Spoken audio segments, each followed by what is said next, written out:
Hello, baseball and umpire fans, and welcome to The Leading Edge, where we talk with umpires about umpiring and look to cover topics on both sides of the plate. Joining us on this episode is a man that's worked his way up through the Baseball Ontario umpire program, has worked minor professional baseball, multiple international events, culminating with 2 World Baseball Classics, and a guy that's trying to bring back parachute pants, Trevor Grieve. Topics we cover are his local, national, and international experiences, the road to the 2020 Olympic Games, buying shoes with Greg Gibson, and JK Thunder Bay. So sit back, relax, get ready. It's coming.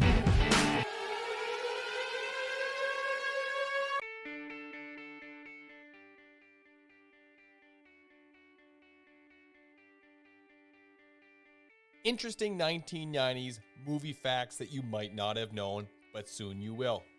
In the movie Shawshank Redemption, there is a baseball scene. In said scene, there is the character Red, who is played by Morgan Freeman. It is reported that it took over 9 hours to film this scene from various camera angles. That meant that Morgan was throwing the ball all day. Even though he looked comfortable in the scene, it is said when Morgan Freeman arrived on the set the next day, he had his arm in a sling. Wow, that's a lot of throwbacks to the pitcher. Our recommendation is, before they film that scene next time, they should just send him to umpire a couple of 13U doubleheaders. That'll toughen him up. But anyways, welcome back to The Leading Edge, where we talk with umpires about umpiring and look to cover topics on both sides of the plate. What can we say? We're jumping right here into Season 2, getting a fresh start in 2021, and really excited to put out some great content this year. Now, before we get into what we can expect for 2021, let's do a recap of the last episode from 2020, or Season 1, with none other than Major League Baseball umpire Stu Shearwater. So if you haven't checked it out, here is a clip from that show. Went to play the Prairie Thunder, played defensive line there. I actually scrapped a couple offensive line games there too. We were hardcore in injuries. Again, Regina's, we didn't have a big pool to pick from. So maybe I got benefit of the doubt of going to a few, but no, I definitely went to a lot of provincials and Western Canadians and, a couple nationals. So you just got to get there and work on things. So if you're finding you're struggling or don't feel comfortable behind a plate, pick up a game in a lower level. That's a great idea. And just get back there and get your mind set and figure it out. What kind of dirt you digging up on me here, man? What's going on here? Got a call from one of my supervisors, and I like to bust each other up a little bit. So when he called, he kind of, he had our league president on as well, and they're just like, "Hey, Stu, we just want to, have a talk to you." I'm like, "Oh crap, what did I do now? I must have done something. I screwed something up.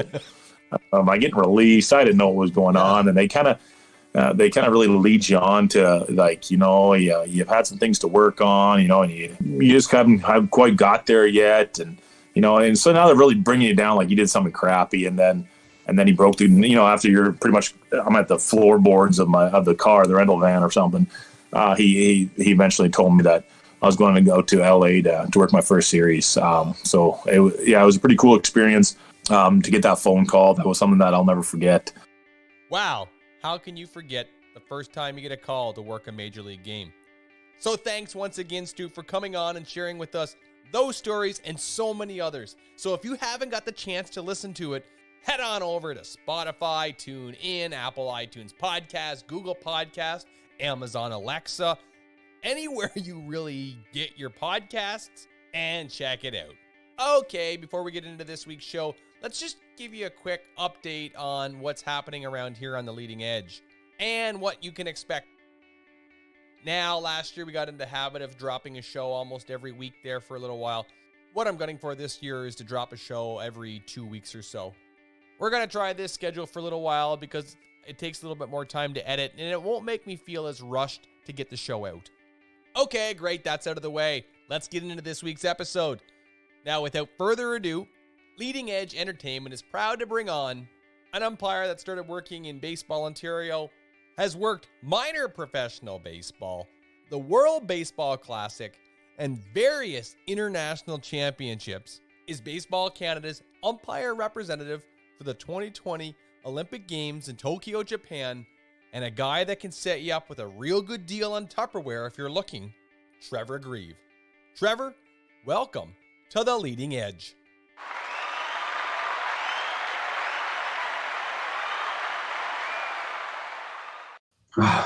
Thanks, Philip. That's quite the intro. Well, you got quite the resume. Let's not jump the gun on the Olympics yet. Something called coronavirus. Yeah, we don't really like to talk about that too much on this show, but I guess you could say that you're an Olympic delegate or a nominee, or what would be the technical term? Yeah, I don't know. An Olympic official. I mean, I have my flight booked, but fingers crossed at this point that we move forward. What that looks like, I'm still not sure. Might be a fanless Olympics at this point, maybe. Fingers crossed it still moves forward this year. Might be no fans in the stands, but what is it? 3.6 billion people watch it on TV, so you'll have your chance to shine eventually. Hopefully so. Well, we definitely look to talk about the Olympics in a little bit, but let's get into the show now. One of the first things we like to do around here is allow the guests to talk about their fantastic playing careers. Now, Trevor, share with us, did you play baseball growing up? What was your playing career like? Well, I'm glad the second part of that question took out the word fantastic. I did play baseball. I played until I was about probably 17 or 18. Played some competitive sort of AAA baseball here and then some high school baseball. I wouldn't say I was the greatest. My skill set was probably less than what I thought it was. I would say that if there was some umpires from Ontario listening, they probably didn't think I was the best person as a player when they were umpiring, because for some reason I always thought they were wrong. So I played till I was about 17, 18, probably hit up I think I went to a few different camps for some different, Canadian camps where some of those major league teams would come into town and do some scouting, sort of open tryout camps, and just didn't have it. At the time, I think baseball in Canada, as the most part, has really grown. At the time, it was new here in Canada, I would say, the program, and they were looking for a very specific thing, right? They wanted your 17-year-old, they wanted you throwing 91 to 93 at their camps. And if you didn't, they could find the exact same sort of player in the US with their numbers. I think our program's grown a lot, more opportunities, but that was the extent of mine playing through to high school. Considering you didn't make the cut on some of those teams, you got to ask you, what were you, the bullpen catcher? Oh, wow. Weren't good. I was a starting pitcher and a catcher, usually alternated between the two. I thought I nailed the corners on a lot of pitches, but apparently the strike zone in Scarborough back in the late 90s was a lot smaller than it is now. Who were some of the ringleaders back then? I think back in the day, the one who always gives me the hardest time is still Ed Quinlan. Ed Quinlan, he won't let people hear the end of how terrible a player was and how we argued all the time. And a lot of local Scarborough guys, but Ed Quinlan, Tony Carnelos in the area back in the day there. What they decided to refer to ourselves as the inner circle at one point in time. I'm not sure when exactly we got that name, but those were the guys calling balls and strikes in my playing days. Wow, Trevor, those are two big names from around the Baseball Canada umpire world. Ed Quinlan, of course, the supervisor and evaluation lead, as well as the president of Baseball Ontario, and the 2020 Umpire Development Award recipient from Baseball Canada. And then you mentioned Tony Carnelos. Well, a lot of people don't appreciate, but Tony is a guy that works or is the vice president for Kahunaverse Sports. So any umpire out there that's wearing your umpire gear, hat, jersey, Tony's probably handled it or dealt with the business. So those are some big names that have followed you around. Now, share with us, Trevor, you're not just a baseball-specific individual. You also have a background in, is it swimming? You do your research. Or maybe Google's become my worst enemy. I'm not really sure. When you're a CIS conference champion, it's hard not to want to gloat about it. You know what? I started competitive swimming when I was 5.5. It was probably the first thing I was doing. And I swam all the way through to the end of high school. I took a couple of visits, actually took almost all my 5 visits down to the US for college to see if I'd swim down there in university. And actually just life took me in a different direction at that point in time and wasn't happy, and sort of took a back step away from swimming and took a year off at the end there, my second half of my last year of high school. And then decided against that and went to University of Guelph and ended up getting back into swimming after my first year. So I took a year off there, which for me was a great decision. Gave me the opportunity to, meet a whole group of friends outside of swimming and then get back into it again, but at a lesser, I don't know if lesser is the right word. Let's just say I didn't swim nearly as much in the morning as I used to when I was younger. Yes. None of those early morning 4:30 wake-up calls in university. So it was much more relaxed. It was more fun. They were much more flexible. And actually, I love swimming through university there at Guelph. Now, I asked the swimming question because I do have a background in swimming myself. And now, Trevor, you mentioned it in the morning swims. A lot of people don't appreciate it, but swimmers, they put a lot of time in the pool. They're in the pool at 6 a.m. and they're back again at 3 in the afternoon. Can you share with us some of the work ethic that you put into being a competitive swimmer and how that might have helped you become an umpire or a better umpire over the years?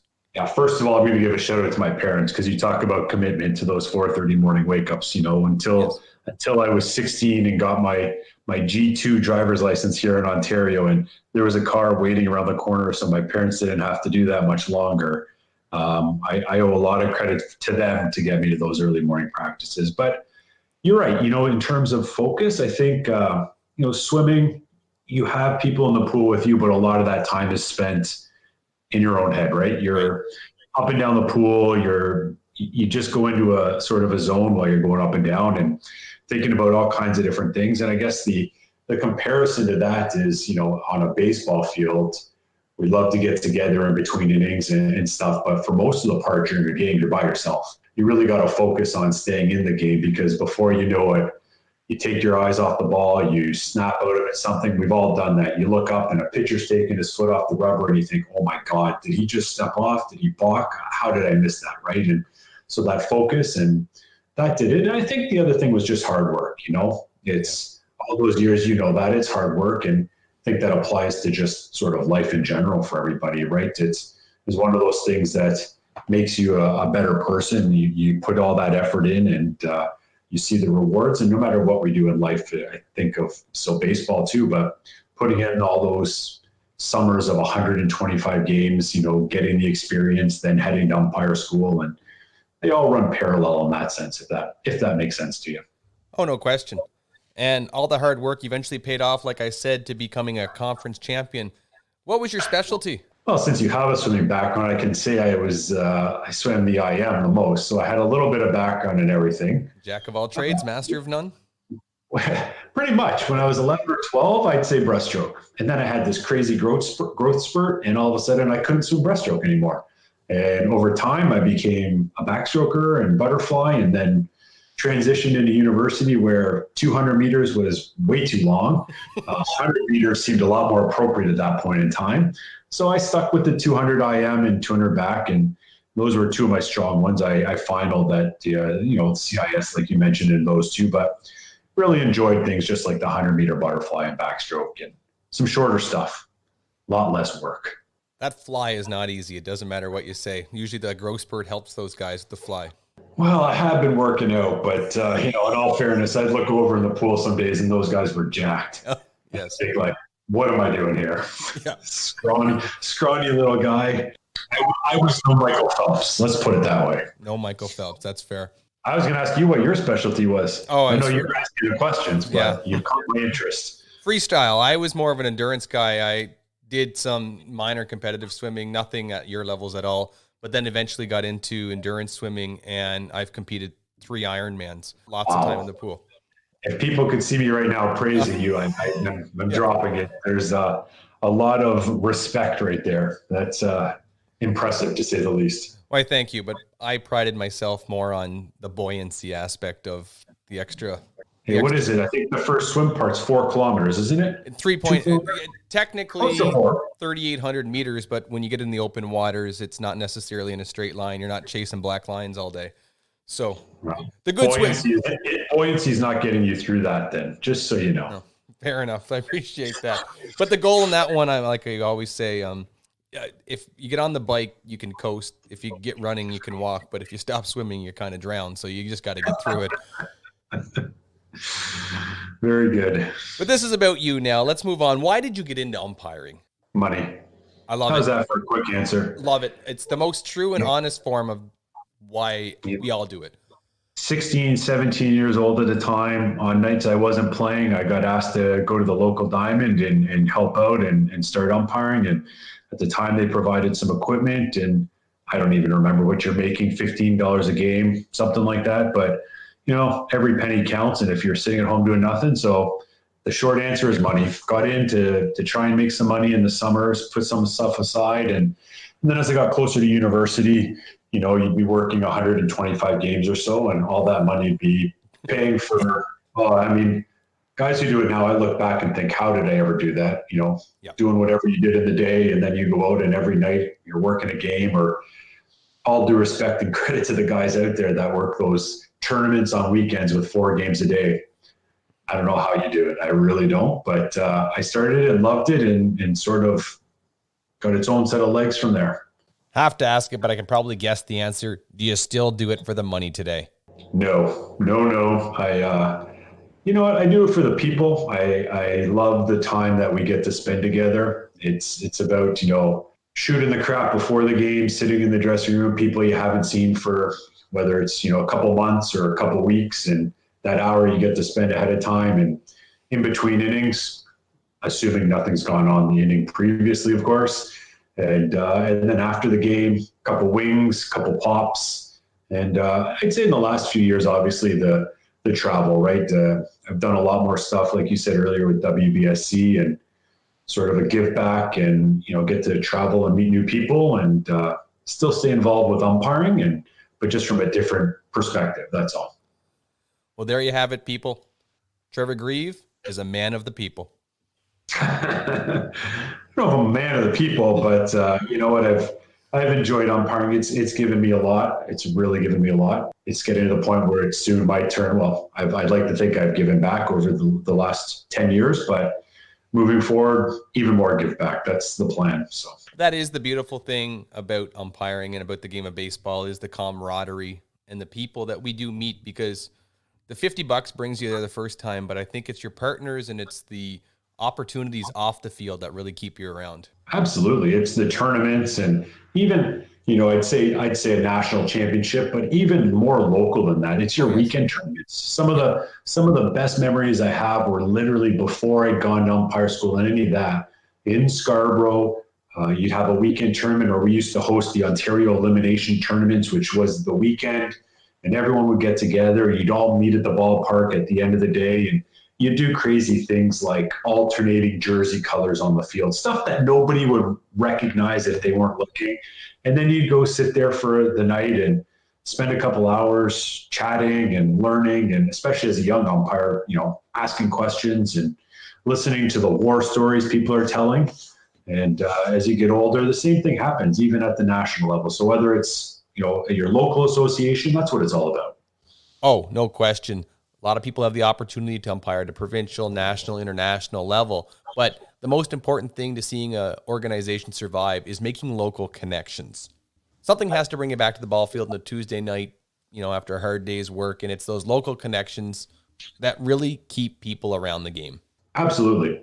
It's, you still think back to the relationships of people you meet when you're younger and how that plays through, whether it's on provincial committees or local associations or teaching or mentoring. Those relationships are precious to us, right? That's what keeps us involved, like you said. It's hard in these times right now, keeping those relationships going, right? I mean, we don't have the opportunity right now to be on the field, but making the effort to reach out to those umpires and friends, and having Zoom calls and FaceTime chats and talking umpiring. And I think I'm trying to make an effort. I hope everyone else is too. I think there's lots of people that are trying to make an effort, and maybe to put a little pat myself in the back, this is really the whole purpose of the podcast. It was honestly an opportunity to share some of the stories that we've probably heard. If you've hung around Trevor Grieve, you've probably heard some of these stories before. If you hung around Rob Allen, you might have heard his, and Jim Cressman, you might have heard his. But you know what?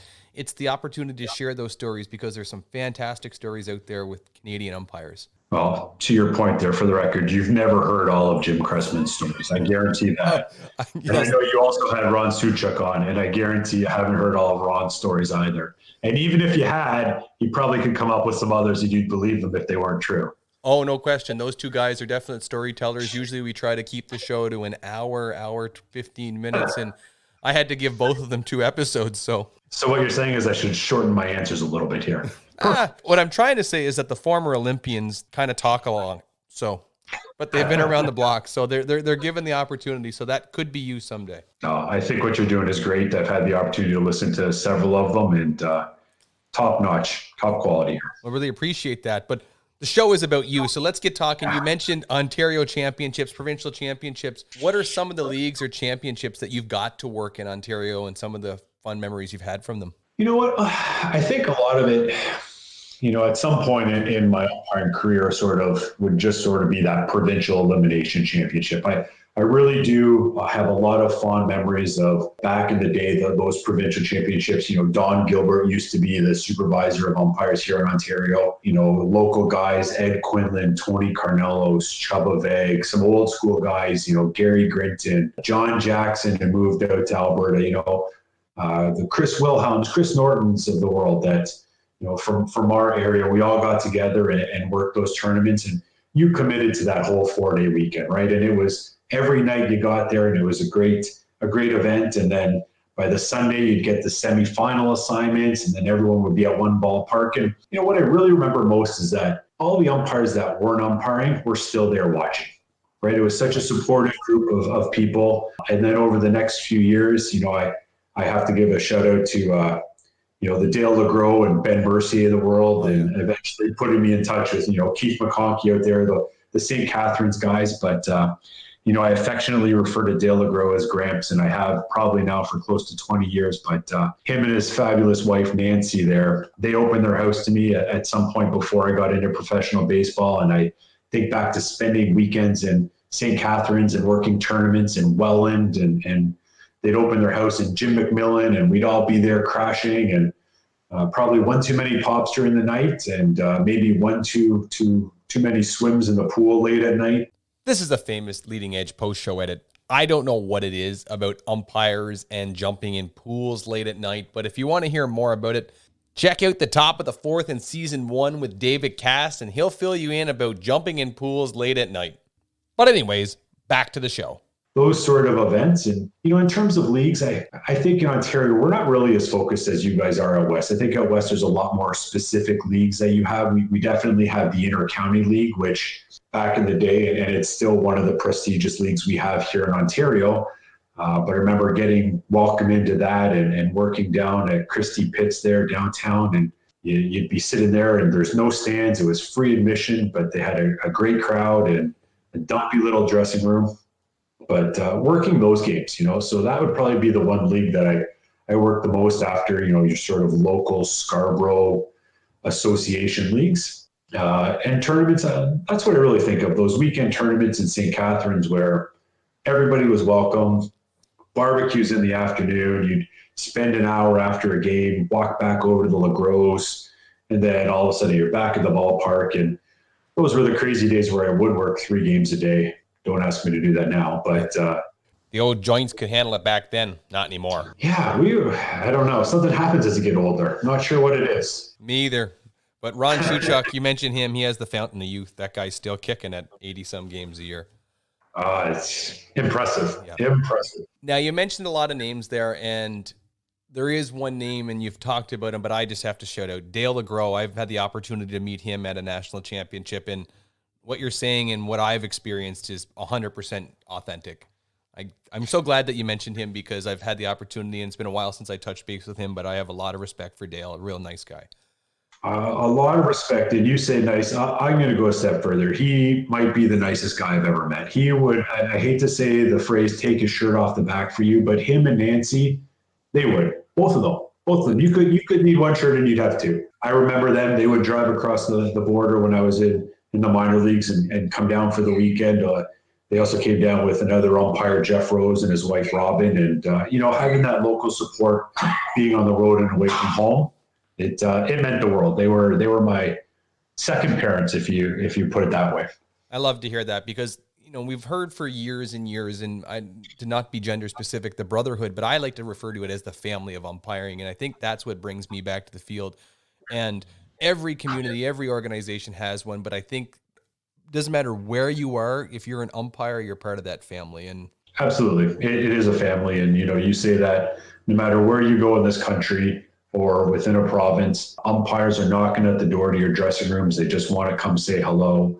In the last few years, I've been out with my wife walking the dog, and we'll stop at a local park and just see the young umpires there. And yeah, that sounds creepy. I get it. But knowing that that's where you came from and to say hello and introduce yourself, or if you recognize somebody or all of that, we support each other, and that's what it's all about. Oh, 100%. Now, talking about some of the experiences you have How old were you when you went to umpire school? Ooh, umpire school. I went to umpire school in 2001. I graduated in 2000 from Guelph. I went to umpire school in 2001. So I would have been 24 that year. 24. What school did you go to? 23, and I went to Jim Evans. Okay, let's start talking about some of your umpire school. Was it all that you expected it to be? It's a loaded question. You know what? I loved umpire school. I think it was all I thought it would be the first year I went.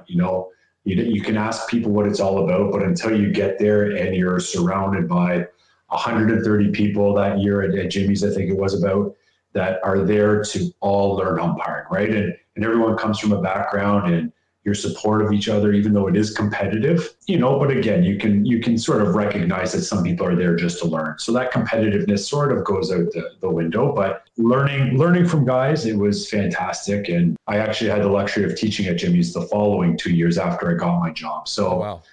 My umpire school years actually span over 3. I went back as an apprentice the winter of 2002. And then I went back as a staff member in the winter of 2003, but it just became too hard. It was hard crossing the border at that point in time, having to get a letter and pretend you're going to umpire school. It was too risky, especially having a job. I loved that. I loved it being there, meeting some of the other minor league guys. I have some great connections and friendships from guys that I taught with those following years. DJ Rayburn was one guy that we taught together for those couple of years. And every time he comes to town, still we're getting together and having breakfast, usually down at the St. Lawrence Market, which is a great little spot. So great friendships came out of umpire school. It's always nice to hear about the friendships we make along the way in umpiring. Is it safe to assume that you were hired to minor professional baseball in your first year?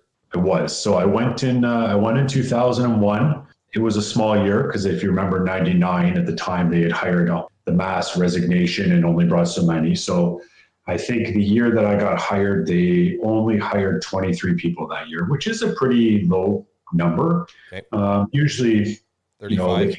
35 up. Some years, a couple of years, they've been up to 50 or 60, right? Where they've actually had to go through the PBUC pool. I guess they call it an advanced course or advanced clinic now. But I was number 22. So I happened to get in just in the nick of time there, mid-season. And otherwise, I would have had to go back the year after if I wanted to try again. Now, we know the Baseball Canada umpire program has changed and morphed over the years, but in your opinion, how do you think umpiring within the Baseball Canada program and Baseball Ontario program helped you get a job in minor professional baseball? You know what? I think Baseball Ontario and Canada hadn't gone to a national championship by that point in time. Right. I had my first assignment was going to be a Bantam or 15U. And I had to cancel out of that because I got the call that I was getting a job. So I hadn't been down there at that point in time. But, in Ontario, we had a lot of people that had been to an umpire school. And so the people that were leading our program at that point in time had that experience and were passing it along to us, right? And if you get to work with, a lot of people think working a lot of games is the best way to improve. But I always counter that with, if you're working a lot of games, but you're doing things improperly, then you're just creating bad habits, versus when you do get the opportunity to work with those people that can teach you. And I was lucky. I had that opportunity and had a lot of great people around me that could teach me. So when I got to umpire school, you have a mix, right? You have a lot of people that are coming to umpire school that have never umpired before. 1 year when I taught there, we actually had, for an example, an NBA referee who had lost his job because they're not full-time originally. It takes several years. And had lost his job and came to umpire school, learning to umpire. Had never umpired a game before, was an NBA referee, and came to umpire school. No matter what experience you have, if you've spent some time on the field, you are a step up on that person, right? So not only did I have experience from working with great people who had passed along great information, but a lot of games. So I felt really confident going down there, and I think it really did help. Oh, I completely agree with you when you say that if you're doing things, just because you're doing it a lot doesn't mean you're doing the right things. And I counter that with, I dated a lot of girls before I met my wife. So my wife might listen to this, so I'm not going to say similar things. I guarantee you my wife won't. I promise you she's not. She listens to me enough. So I appreciate that she lets me go in the office and do this. So. That's actually a great analogy. And you're bang on. I think, anyone who is listening to this, right, just because you're doing something often, if you're not seeking some feedback from people you're working with or trying to keep learning and you're just reinforcing bad habits, then those just become harder to break down the road. So never stop learning. Okay, let's stop talking about how you got to minor professional baseball. Let's talk about minor professional baseball. Do you remember that first year? Any jitters, nervousness going down? Yeah, I probably crapped my pants that first game. It was a Gulf Coast League. I can't remember the exact field I was in. It was hot. The Gulf Coast League is terrible. I don't wish that upon anybody. Humidity in 100 plus degrees, it's unheard of midday games. I want to say it was somewhere, I was out of Lakeland, Florida at the time, and I can't remember, somewhere in the Tampa area. I know we had the Tampa Clearwater, but one of those ballparks there. And lucky me, I got evaluated my first game in professional baseball. Oh, awesome. You get evaluated, what, twice a year in the league? Yeah, you get, when you actually get up higher, you get 6 games a year is generally what it's supposed to be. But of course, because it was late in the season, they had to come see me, and it happened that it was my first game I got evaluated. So that's never in anybody's best interest. Anybody listening, don't schedule an evaluation your first game of the year. But yeah, that's what I remember from that, it being hot and suffering through, and a lot of long drives there, because from Lakeland, we had to go down to Vero at the time, where they had one field. It was a 3-hour drive, and that was a full day of work. 3-hour drive to the ballpark, get there an hour early, 3 hours of suffering, 3-hour drive home. So anybody who thinks umpire is just 3 hours, you're wrong. And that's back in the day of the wool pants, none of this poly spandex stuff, right? No, it was hot. Those are days when you have the white towel filled with whatever magic potion those trainers put in them that cover your head, and you breathe in fumes and you think, should I really be doing this? But they're experts and I'm not. So I think it has a bit of a bluish tone too. That's what I remember about the Gulf Coast League. That's Now you worked your way up. Now you eventually worked your way up. What other leagues or divisions and calibers did you get the chance to work? I did 2 other levels. I did the New York Penn League the next year. Great league, fantastic league. It was a short season A. With the new minor league system in the next couple of years, I'm not sure how that's going to work out, but I love that league. There were some long drives, but man, they had some fantastic new stadiums at the time. Brooklyn Cyclones were there, overlooking Coney Park with Coney dogs. Staten Island had a beautiful park with the New York Yankees farm system there, and they were right on the water. A lot of great stadiums. So I spent a season in that league, which I thoroughly enjoyed. And then the next year I was in the South Atlantic League, so that would be 2003. I like the South Atlantic League. It was a little bit different. It really spanned quite the distance from north to south. So the way that league worked is you were split into the north and you were split into the south for half a season to sort of reduce the travel. Some really great cities, some really dumpy cities. I mean, there was some, you get into down in Georgia, Savannah, great cities, but it's like literally straight out of a movie with a dirt infield, and it was horrible. And then you had some great stuff like, Charleston, South Carolina. Love that league. It was a great experience for me. It eventually made its way sort of north up to Ohio, so I had the opportunity to see some family. I enjoyed that part whenever family could make the way across and watch some games. That's awesome. And then 2004, I was back in the South Atlantic League. I started the year there, had a couple different partners. And then I actually quit. I quit halfway through at the All-Star break. I called Major League Baseball minor league baseball at the office, and I told them I was packing it in. I was in Eastlake, Ohio at the time again. And you could quit anytime you wanted, but they weren't paying for your flight home. So logistically, it worked out for me. My parents came down and they got to watch my last series working in professional baseball, which was awesome. Loved having them there. I think they had a free haircut giveaway one night. So I remember my dad in the stands getting a free haircut while he was watching me umpire a baseball game. But great little stadium. They could hold 10,000 fans. And oh wow, minor league baseball is really, it's truly something special, right? We're all used to seeing Major League Baseball, but minor league baseball, those cities, that team is their life in a lot of those places, right? And it's, what do you do on a Friday night, Saturday night, fireworks, entertainment? You can take a family to an event like that for $40 with your hot dog and pop special, and have a great night. So I packed it in. It was middle of 2004, and I came back and then eventually joined back in with the Baseball Canada program here.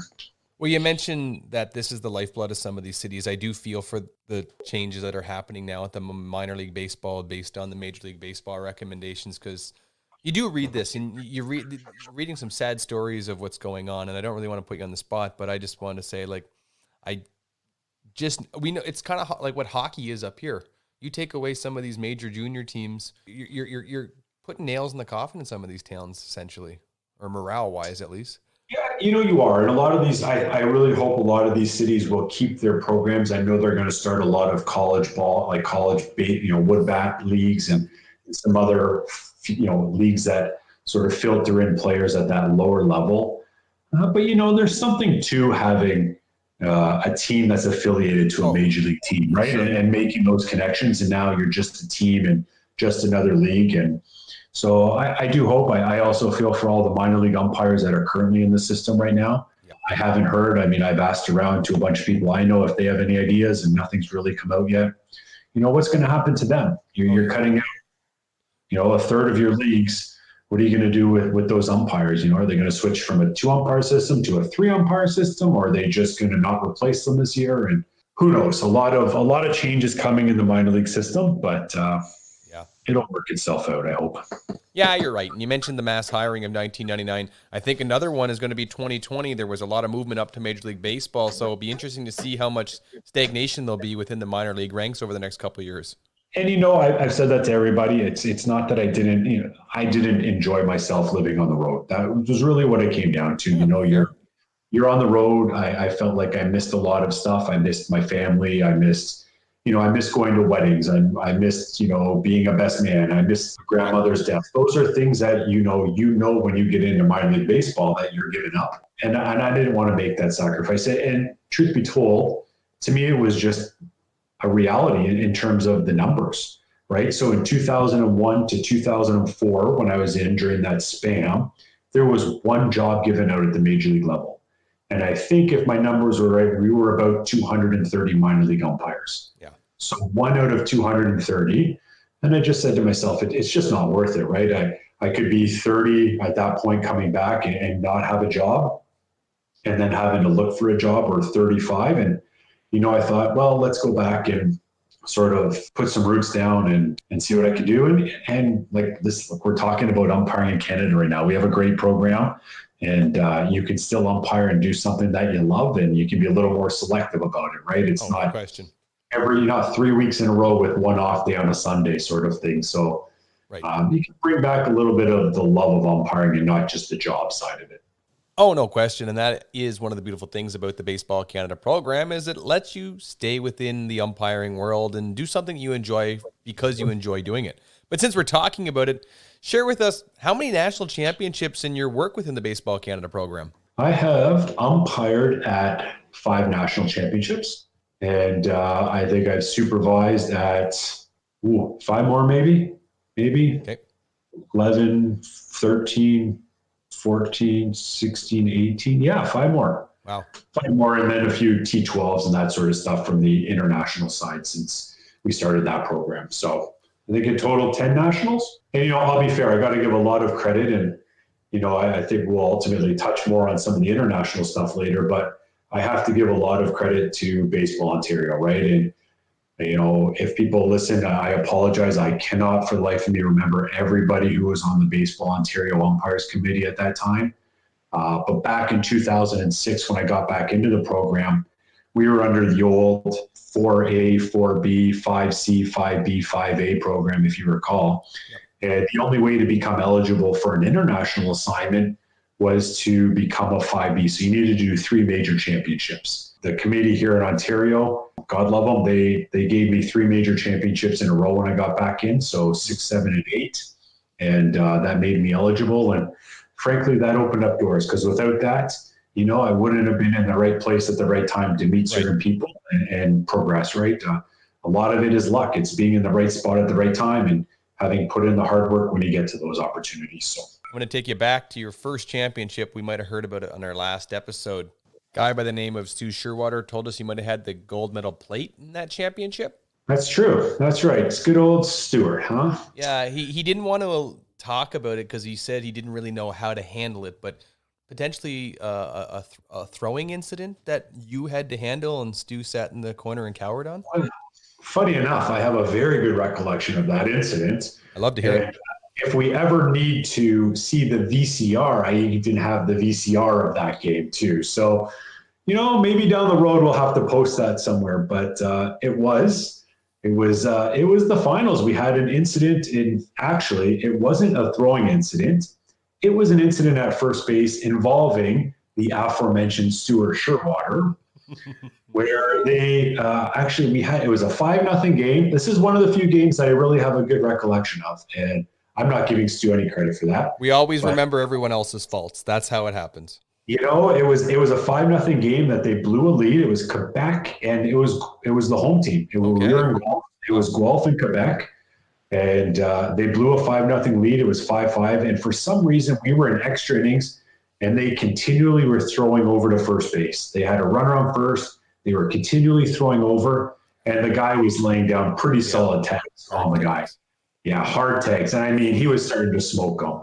And so the kid eventually just had enough, and he got up and he shoved the first baseman. And so the first baseman shoved him back. And then before you know it, you got big old Stu Sherwater, 6'4", muscles like this. This is one of our famous post-show edits. Unfortunately, you were unable to see the description or size of the muscle that Trevor was describing of Stu Sherwater, but it was somewhere between a pool noodle and an oil drum. Now back to the show.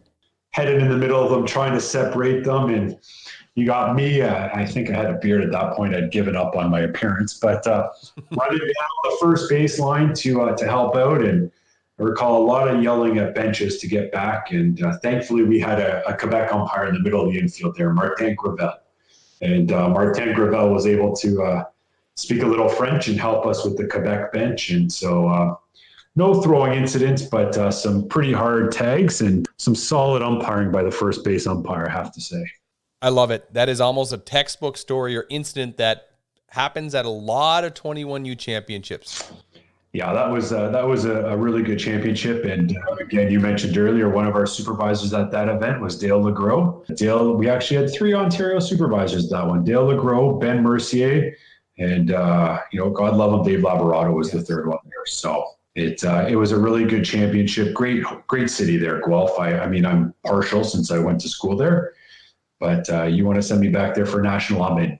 Where are some of the other championships you've been to? You know what? I don't think I actually had any other ones in Ontario. The next year was seniors in Quebec, which was the multi-site location. That one was a bit of a weird one for us in the sense that because the week we were umpiring was the same as Canada Cup, we had a couple incidents and lost an umpire or two, and the schedules got all mixed up. So we ended up amalgamating our crews over that weekend for some of the games. I had a great crew, the David Cass and Brian Carnelli crew. Oh, wow. But what I do remember is Brian Carnelli is a snorer. And I have a lot of stories about snoring. I cannot have a roommate that snores. Unless I am the first to fall asleep, I am in some deep crap. And Brian was a snorer. So I spent many a nights, I specifically recall sleeping in the common room in the dormitory there just to try to get some sleep.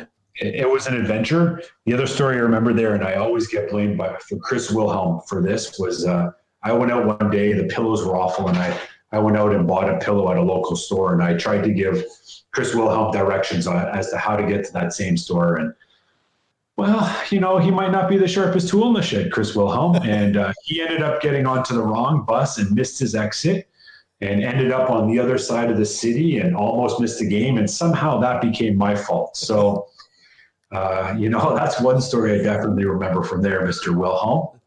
If you listen, this is your own fault. You couldn't get off the bus in time. So after that, I ended up in Brandon the next year, seniors out in Brandon. The thing I take away from that one, not umpire related, but that is the tournament where I learned that you could push in the lid on your Tim Hortons cup inwards instead of lifting it upwards. And I have never gone back since 2008. I have always pushed my lid inwards on any coffee cup. And that didn't come from any of the supervisors or anybody that was there or any of the umpires. That came from one of our fantastic volunteers who picked us up at the airport. And on the drive, I'm sitting next to him in the shotgun seat, and I look over and he pushes the lid in, and I thought, what are you doing? Are you crazy? And he looked at me and he said, it's just like drinking from a mug. And I tried it, and he was damn well correct. It's just like drinking from a mug. None of this splashback on the upper lip. I have never gone back. So if I take anything out of that championship, it was my Tim Hortons Lid Cup. It's amazing the things you learn when you get to explore the world, isn't it? Yeah, that was it. I guess after that was Charlottetown, great city, Charlottetown, PEI. Fantastic little city. That was Canada Games the next year. And in retrospect, I wish I could have got to some more events, being one of those multi-sport events, but the schedule just was a tough schedule for all of us there. It was a fair ways to get to the ballpark in that one. Another great crew, looking back on that one there, and enjoyed my time there. That was a good championship. And then my last one was 2015 in good old Miramichi. Oh, yes. Love it. Hometown. Miramichi 2015. And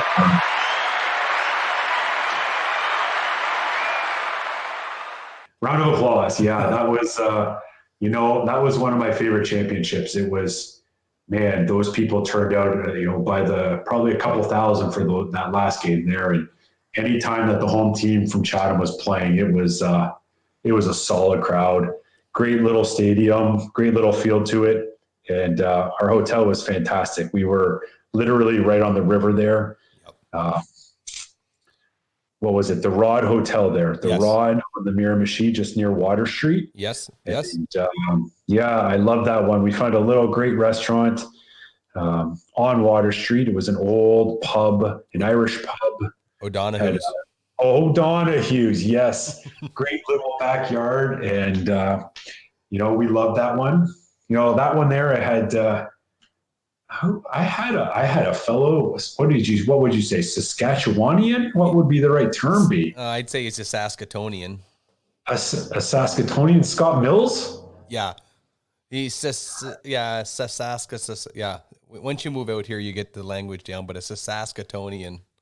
A Saskatoonian. Yeah, that was a great championship there. It was Scott Mills, and again, God love him, Andy Harrington. Yes. It was our crew for that championship, and we actually had a protest. We had a game with a protest there, and what was it? What was the protest? It was that was the first year that a new rule came into place for a balk, where the rules applied at third base the same they did at first. So if a fielder wasn't on the base or within reach of the base, so we had one of those plays where it was they threw to the fielder at third who was 15 feet off the base, trying to throw back across. And I called the balk from the infield, and heaven forbid I was wrong, for sure. They all told me. And I remember going up to the fence, and Ray Merkley was our supervisor, and I can't remember who the Baseball Canada rep was. And they called me over and asked what we had, and I told them, and I guaranteed them that the rule was right. And it was the first year of the new rule, so it took a little looking. I'm not sure if they actually found the rule or they just took my word for it, but money in hand, and protest was denied, and we went back at it. So that was great. That was a second field in the middle of nowhere. Right along the water there, they had sort of put some new lights into a field there, but that was great. And Chatham Head. Yeah, one of the great things about umpiring, for me, has always been the travel. And I loved that one. My wife came out and watched the last Monday, the games there. And then we ended up taking a road trip for 8 days through New Brunswick and crossed over and did all of PEI and ended up back in New Brunswick at the Bay of Fundy there, and made the most out of another trip there. So I think it's only fair that we say who the Baseball Canada rep. I think in 2015, was it Kelsey McIntosh? Oh, Kelsey McIntosh. I hope not. Oh, there you go. I got to call him back. He called me a little while ago, and I think I was supposed to return a call to him, or maybe he didn't email me. But God, Kelsey was great. Kelsey, yes, a lot of credit given to Kelsey. He was a huge ambassador of our Baseball Canada program. You took the words out of my mouth. I was just about to say. The amount of work that he did in terms of getting us online in our online evaluation system. And if you needed something from Kelsey, he would do anything for us. He really was one of us. That was a great championship. And I think I ended up back out in New Brunswick. It might offend you, but out in Fredericton the next year supervising. And there might be some interprovincial rivalry there, but You've gone from one superpower to another, I tell you. that was a great trip, and I people hated me for that. Ed Quinlan hated me after that one, and because they had actually rented me as the lead supervisor, my own Ford Edge for the entire week. Oh, nice. And they had a sign created that was on the side of the Ford Edge that was like a magnetic sign that had my name that said supervisor of umpires.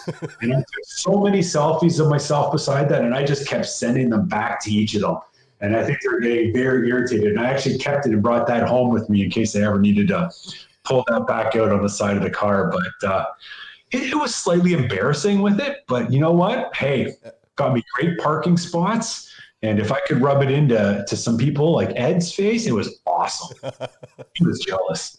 Well, you talk about minor league professional baseball and having some of these teams as part of the community. If there's one thing I can attest about baseball in Atlantic Canada, being a former resident, is that, and right across the country, these cities and towns, they take a lot of pride in putting on these championships. They roll out the red carpet, and a lot of these places find these little things like this that we're talking about years later, and it really does leave a lasting impact in a positive note of the community. Yeah, every championship. I think, to your point there, the only one that really never had that feel was that multi-site one in 2007. Just got too big. It was too big, and there wasn't that small, intimate feel. And it doesn't matter what level you're at, whether you're out in Alberta, all these different places. They hosted a Canada Cup a couple of years ago, I think it was, but all these different communities, they just rally around that. And there's so much community support. And generally speaking, they love us, right? And you always end up with a local umpire who is assigned to the umpires, right? That's just the way it works, right? Yes. And that's your go-to person who, if you need a lift somewhere, if you need to know where the best spot to go is, if anything, they would do anything they can to help you to make that event for you, because they appreciate where we're coming from, right? Most people aren't there to watch us. We don't want to be seen. We're just doing our job. But again, they're there for support, and they make our championships for us. So shout out to all those little communities that really do top-notch jobs for all of our championships. No question. Now, one of the things, as you mentioned, you get to go to championships and then eventually get your check marks to international work. Let's move on to that. What has been your international pathway? Where was your first championship? My first would have been 2010 at the World Youth, Thunder Bay, Ontario. And, this is what I spoke to you about earlier there, about all the sort of stars aligning and, just being at the right spot at the right time and rightfully giving credit to the people that put me there. But that was my first international event. There was 6 of us from Canada. We had a great crew. David Cass, Chris Wilhelm, Trevor Drury, Jamie Killingsworth, the blog man himself, and Andrew Downs. And, we had a great event there. Corey Davis was the supervisor. So we had 7 of us representing Canada there. Another great tournament. That was my entry into the system. And Gus Rodriguez had just taken over as the head of umpires for, I think they were still IBAF at the time. He had taken over from Dick Runchie and was there and had the opportunity to see me and watch me work. And really, frankly, that opened the door to some future opportunities, in the years coming after. So that was 2010. And then that opened doors starting in 2011 and moving forward. Since you bring it up, what do you mean the blog man? Jamie Killingsworth won't be very happy with me, I got to be honest. Oh, I love Jamie. Jamie is a great guy. And Jamie was really proud of the fact that he was there. And so he should have been. And he started a blog. And this is well before the days of social media, me knowing anything about blogs either. He was there and he started a blog, JK Thunder Bay, I think it was called. And it was great. It was an older hotel in Thunder Bay, and we each had our own rooms. And he went out. He didn't want to watch what we were watching one night. I can't remember what he wanted to watch, but he wanted to go watch TV in another room. So we gave him keys to a different room, and we stayed in his room watching whatever it was. And I realized, along with Chris Wilhelm, but I think I have to take more responsibility here, that JK Thunder Bay was left open on his computer screen. And so we hacked it. of course, like any good colleague or friend would do under the circumstances. And so we adjusted JK Thunder Bay's post for the day. And we referenced a lot of things. I think if I recall correctly, we also mentioned Chris Wilhelm's tighty whities and some different things. And then I was smart enough to realize that he probably wouldn't check that night. But what I did was I unhooked the internet line to his room. But just enough that you couldn't tell it was unhooked. So all night, he just thought he didn't have internet. He didn't know what was going on. And of course, the next day he starts getting all these messages and realizes he'd been hacked. And he was fuming.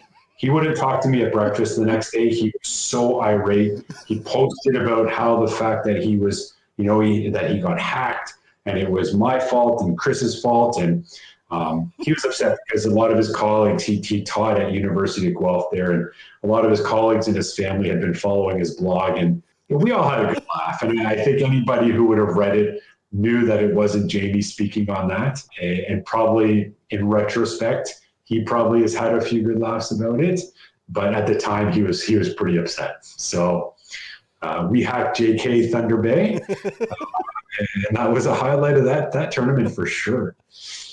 Now I know you can't remember the show, but do you think Jamie was a madman at that time? Oh God, yeah. That would be a good analogy, probably.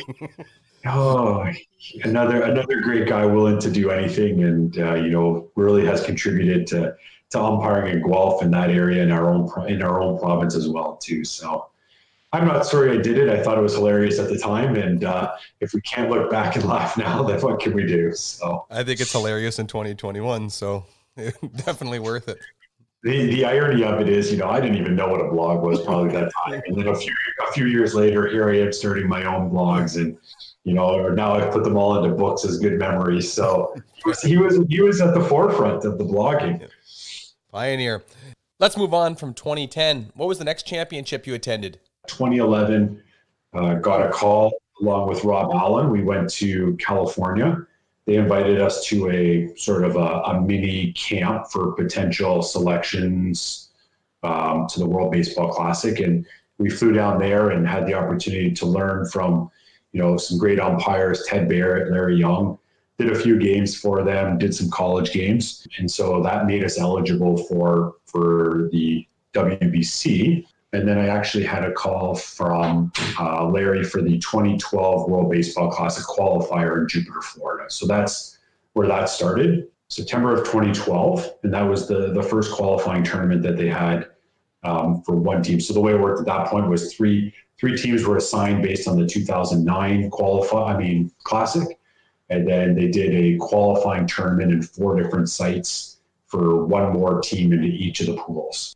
Had that opportunity there. That was, had a really fun time there. That was at the point in time, they only used AAA umpires. So similar to the Classic, we had 3 AAA guys that were working that, and then 3 international umpires.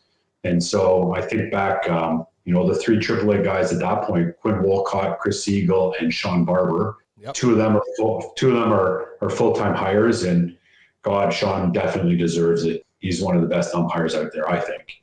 And, he's now got 500-600 games under his belt. So, knock on wood, I hope he gets that call sooner than later, and ultimately joins that full-time staff as well. So great group of guys. And then from there, I got the call probably right at the start of January of 2013 from Larry saying I've been selected to go on. And again, this is another one of those situations where the stars aligned for Trevor Grieve. I'm thankful that has happened on a few times, but I was originally scheduled that tournament to only work round 1 in Puerto Rico. Okay.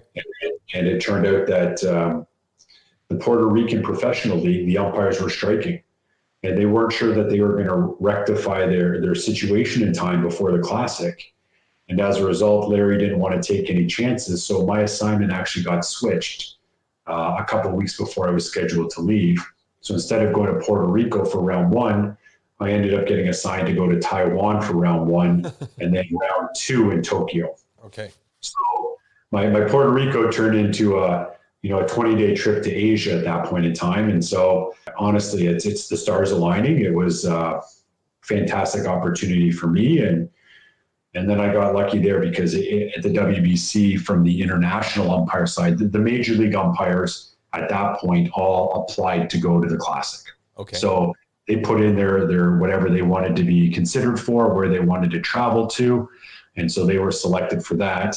The international guys were all obviously chosen by Larry Young, who was coordinating that for Major League Baseball. In international, they didn't want an amateur. And I say amateur, but like in reality, the Japanese umpires in that tournament were Japanese professional umpires. Right.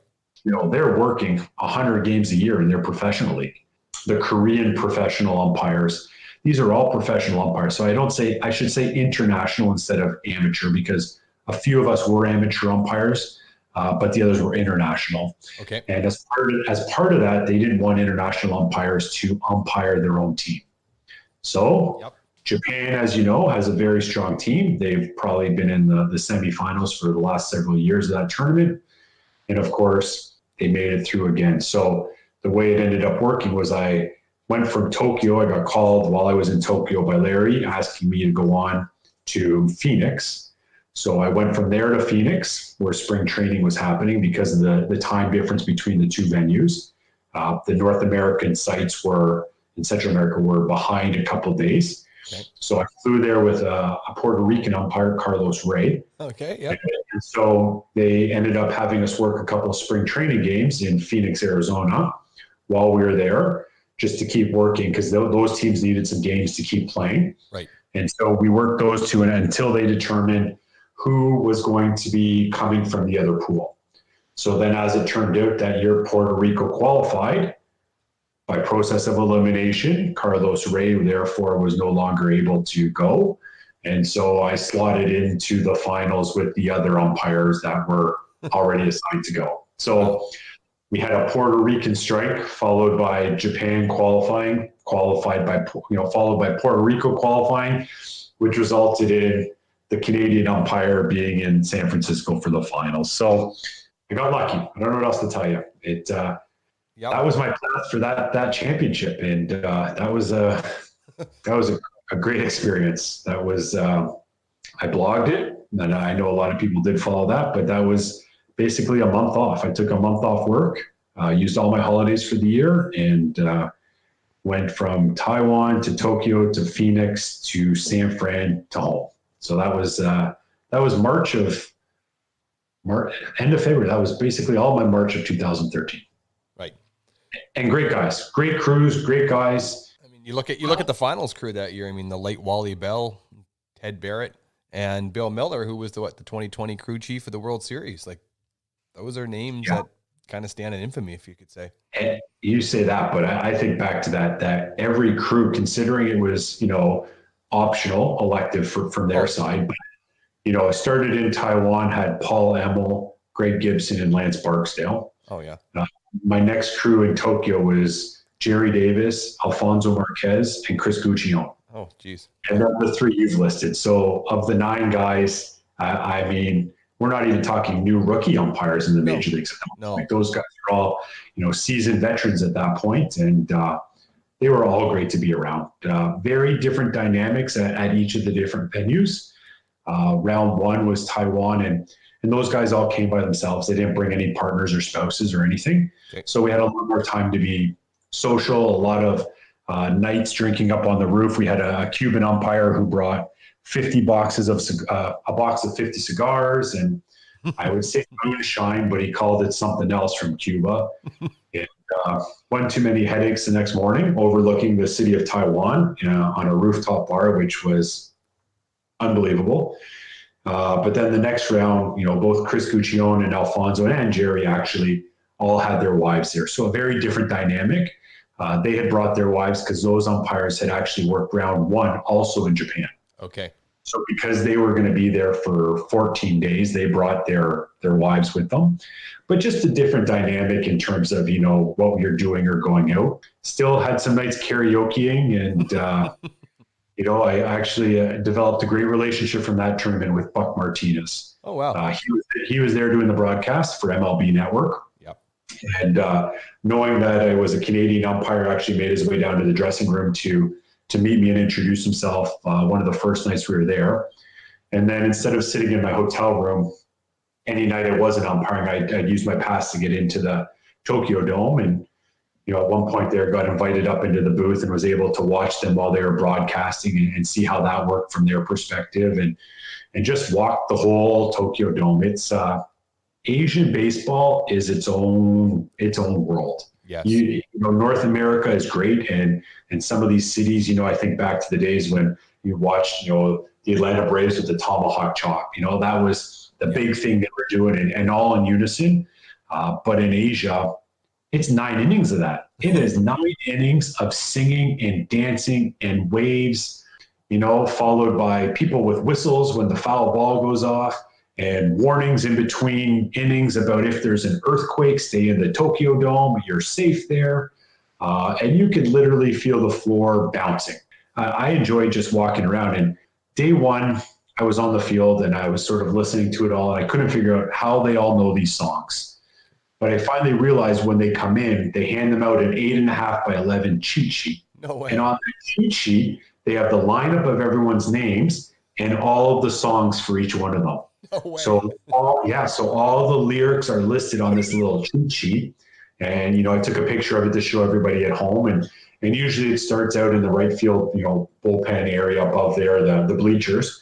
And they started with the trombones and the trumpets, and then the whole stadium just cheerleaders, and it is something else. Sounds like quite the experience. Now, you spend a couple weeks in Asia and you come back to North America. Now, I'm trying to do some fact checking and I'm having difficulty. Can you jog my memory? Is it true that you worked in a Major League Baseball park before Stu Shearwater ever did? I guess technically. Wait, hell yeah. That's right. That's right. I hope he listens to this at some point. I can't claim very much over that guy, that's for sure. It's impressive what he's done to get to where he is, and he's building quite the resume for him. I'm very proud of him. But you're right. I would have been on the field in San Francisco there in 2013, and I think his major league debut was 2014. I think so. So, yeah, I know so. Yeah.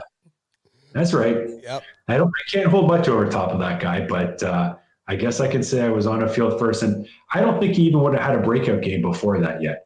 I don't think he would have started his Montreal breakout games yet. So I think that is an accurate statement.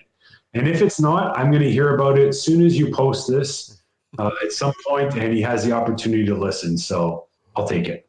Well, we'll have to be careful because he could be listening to it with some of the guys that you've mentioned. So they might come back and use it against you too about those nights in the rooftop. No bad nights. I had great experiences with those guys. They were all up for everything, right? It's, I can remember walking through Taiwan. I was in Taichung, which is very westernized. It's crazy what's there, and it was beautiful. But, one day I was out going for a coffee with Greg Gibson. He wanted to buy a pair of shoes for his wife. And let's just say that I don't shop at the same price point that Greg Gibson was shopping for those shoes. Fair enough. But we walk the shoes and we leave this mall, and it's like a skyscraper, the mall. They go up. So it had like 13 floors going up. It's like an apartment building, their malls. And you just go up and up and up. But when we ended up coming down, we walk out front, and there's no really better way to put it, but there's like a jazzercise class going on right out front of the mall. And he didn't think I would, but sure enough, I jumped at the back of the line, and before you know it, I am at the back. I'm dancing. I'm kicking my legs in unison with these ladies doing their jazzercise. They're looking at me like, who is this tall, 6'1" white Caucasian male at the back? Like, what's going on? And I'm getting this odd little smirk, like he. And you know what? They were up for anything. Those guys. We had a great time. Did some sightseeing. Good experience with Lance one day, and Larry. We got out on the town and had a great guide that took us, and we're up doing these cantilever things and these buckets.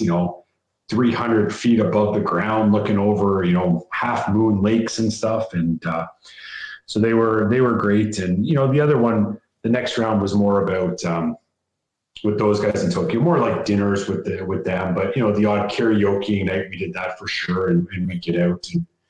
And then the last round, unfortunately, I didn't get to spend much time with those guys you mentioned. I have a great memory of Wally Bell. We were there, and one of the nights he has a local hole-in-the-wall bar in San Francisco that, clearly he knew. There was a stool in the corner that was his. So I'm telling you, I know he was there fairly often. He's known by name. He sits at the end of the bar. Everyone's moving, but he's got a stool.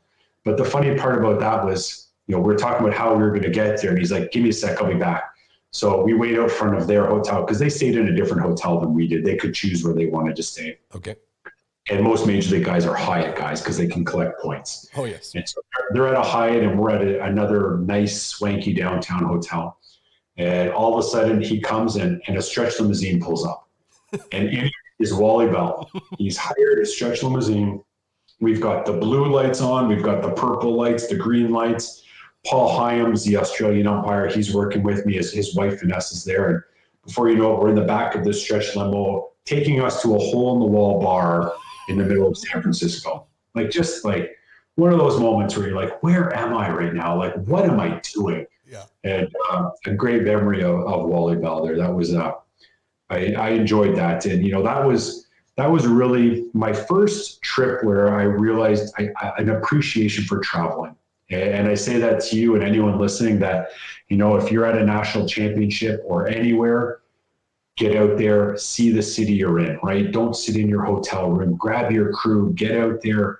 There's got to be somewhere to go in the day if you have a day off, whether that's floating up a river in Miramichi or, in downtown Saskatoon. I was there for a Canada Cup.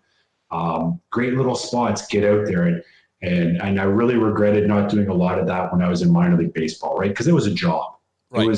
You're in a great city. You're in Augusta, Georgia. Beautiful. I actually had a partner in Augusta, Georgia, who was in charge of all the volunteers for the Masters Championship. Oh, wow. And I lost his contact. That's my one regret. My one regret from minor league baseball. My partner went down, and he was my partner for 8 days. I worked 8 plates in a row. I ended up with a caddy hat, and I have all kinds of memorabilia from the Masters course itself, but I lost his contact info. But get out and enjoy these cities. But in minor league baseball, that was my job, right? And I think if you talk to anybody, Aaron Roberts or even Stu when he was in the minor leagues, it's a grind. It was a routine. I rotated through 3 different meals for the entire season. I probably rotated through Pizza Hut buffet, followed by Chinese buffet, followed by the grocery store for sandwiches. And that was our whole year. Oh, wow. Because at $19 a day per deal, you're not eating a lot of food, right? So if you can get a buffet, the only thing I would really try to worry about is that Sunday day game plate, right? Because if you had Chinese the day before, your body gets into a bit of a rhythm, if you know what I mean. Yep. And then all of a sudden, you've got the profuse sweats in the afternoon on a Sunday. You might be popping a couple of pills to help relieve some stuff. I did have to leave a game once for that. So I'll fess up to it. I said to them, listen, guys, I got to go. I'll be back 5 minutes. Keep your pitcher. I pulled the manager aside. I said, listen, I got to run up the alley. I'm dying here. Keep your pitcher in the dugout. I'll come back out. Do you think he kept his pitcher in the dugout? No. Nope. I come back out down the tunnel thinking they're waiting for me, and they're all standing out on the field staring at me. I was like, you son of a gun. I asked one thing the one time. Anyways, I digress. I get sidetracked here. But well, we weren't looking for the dirt on you, but since you voluntarily offer it. It's the benefit of the twofold. It's the benefit I quickly learned at the World Baseball Classic is those major league guys, for anybody who doesn't know, and Stu might not fess up to it, they go to the bathroom once a game. So if you're ever out there in a minor league field or stadium somewhere and you're too embarrassed to leave, don't be. Go to the bathroom. Oh, yeah. Make the run, hop the fence, do whatever you got to do. Those guys go every single game. They're just lucky enough to have a bathroom right inside the dugout. Oh, no question. Major League Baseball doesn't really mind to run another 30-second ad. Oh, yeah, the best is international baseball, because in international baseball in Asia, they have a 5-minute break after the 5th inning. The smoke break, they call it. And that's what it's for. It's for all of the spectators, because they can't smoke. They have to go to smoking rooms. They have the 5-minute break after the 5th. It's just a built-in break for any umpire to run down, take a quick pee, be ready to go for the next 2 hours of 4 innings of baseball, because international baseball is a slow game. It is a slow baseball game. No wonder Aaron Roberts can hold out so long. He gets a break in between. I believe it. God, you got to have a bladder of a champ, I'm telling you, not a gerbil. Let's get ourselves out of the bathroom here and let's talk about 2015. You go to Premier 12. Is this the first time that the WBSC hosts this championship? Yeah, Premier 12 was the first time they started their own event to go. WBSC started its own event.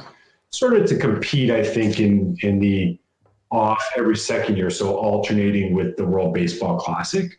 I think they started it not knowing the future of what the World Baseball Classic was going to be, because obviously there's a lot of moving parts to that. You need Major League Baseball, Japanese professional baseball, the NPB, and Major League umpires all have to jump on board with the World Baseball Classic. So WBSC started the Premier 12, again, sort of feeding into the huge Asian market that they have. And what it was the top 12 teams in the world rankings as of, I don't know when the cutoff date was for it, but they started a tournament. So I was lucky enough again to put some air miles on towards Asia. And I ended up getting out to, with that one, there's no major league guys, but we had a couple former AAA umpires who had, worked in spring training, major league spring training, who had advanced through the ranks in WBSC through the US program. Kevin Sweeney, Mark Winters, Marcus Patillo. Marcus had filled in the big leagues, was a fill-in guy, and the other guys had worked AAA. So I had an opportunity to get to know them. Great guys, still keep in touch with all of them. Two of them are actually going to be assigned to the Olympics as well. Oh, wow. And, so that was a great trip. I got lucky enough to actually work the opening night of that one in Sapporo, Japan. So I flew to Sapporo, which was freezing. Thank God they have a dome. It was November for that tournament. It's a late tournament. So it's winter there. Mm-hmm. And it was cold. Sapporo was a great little city. I was there just for a couple nights and then actually hopped on a plane and was supposed to go to Taiwan. I went to Taiwan. I can't remember the city I was going to, but something happened. I ended up getting changed. I ended up in Taichung, where I had been for the World Baseball Classic. So back to the same city, different hotel. So I worked that first round there. And they don't give out the assignments to the finals until sort of closer to. And then found out that I was going to go on to the semifinal round and final round back in Tokyo. So Sapporo to Taichung, back to Tokyo. That was a great trip. Loved it. Great guys. A lot more of an international flair because they were all international umpires. That one was, I remember I had to actually work a Team Canada game, the first game, because of the way the schedule worked out and switched around, which is not very often in international baseball that you work your own country. But I worked first base, I think it was, maybe. Okay. First or third, I can't remember the exact base, but then I didn't have to deal with them moving forward for any of their games, thankfully. Thoroughly enjoyed that trip there. That was that was my first venture into a major WBSC event. And they did a great job. They're continuing to promote it. Aaron Roberts was just at it. So was Andrew Higgins. 2019, both of them participated in that, which is fantastic for Canada, and we're getting more opportunities at these events. I think that's just a test to the Baseball Canada program and the hard work that the umpires are putting in, but also the program people behind the scenes. Absolutely. And again, Gus took over in 2010, but he was at the Pan Am Games in 2015, watched our guys. They've actually really, started to expand their championship program, right? So they now host an under 15, which unfortunately we don't send an umpire to in Canada yet, an under 18, a U23, and now obviously the Premier 12, right? And then we also have the Women's World Cup where, Lisa Turbitt's been, and then we recently sent Stephen Gomes to. And those are just more opportunities for people in our program, right? You get your foot in the door. Right. And I hate to say it, I hope anybody who listens to this, and I'm preaching from Baseball Canada here, but if we as a program offer somebody the opportunity to attend, a Women's World Cup, don't ever think that that's a second-class event. Never. That was the perception that a lot of people had years ago. And it wasn't a World Cup, but it was, we had events and we wanted to send men umpires. Shame on those umpires that might have turned down those assignments, right? That is top-notch baseball. And it's a foot in the door if you have aspirations to do other stuff too, right? Great baseball. Those women play great baseball. The top 4 or 5 countries in the world are fantastic. So yeah, it's baseball. Don't turn it down. I'm preaching to people here, putting on my international subcommittee hat for Baseball Canada, but every opportunity you get is an opportunity, right? So make the best of them. Oh, no question. And you mentioned that Canada does not send an umpire to the 15U, but I think we have to put a plug out there. Canada was going to be sending a supervisor to that championship this year with Lisa Turbot herself. So, you know what? It's good to see that people are stepping up. And I shouldn't even say like Lisa's stepping up, but they're taking those opportunities because, let's be honest, this is taking away from their day-to-day job. They have to find, you've said you took a month off from your real job. Like, people are sacrificing their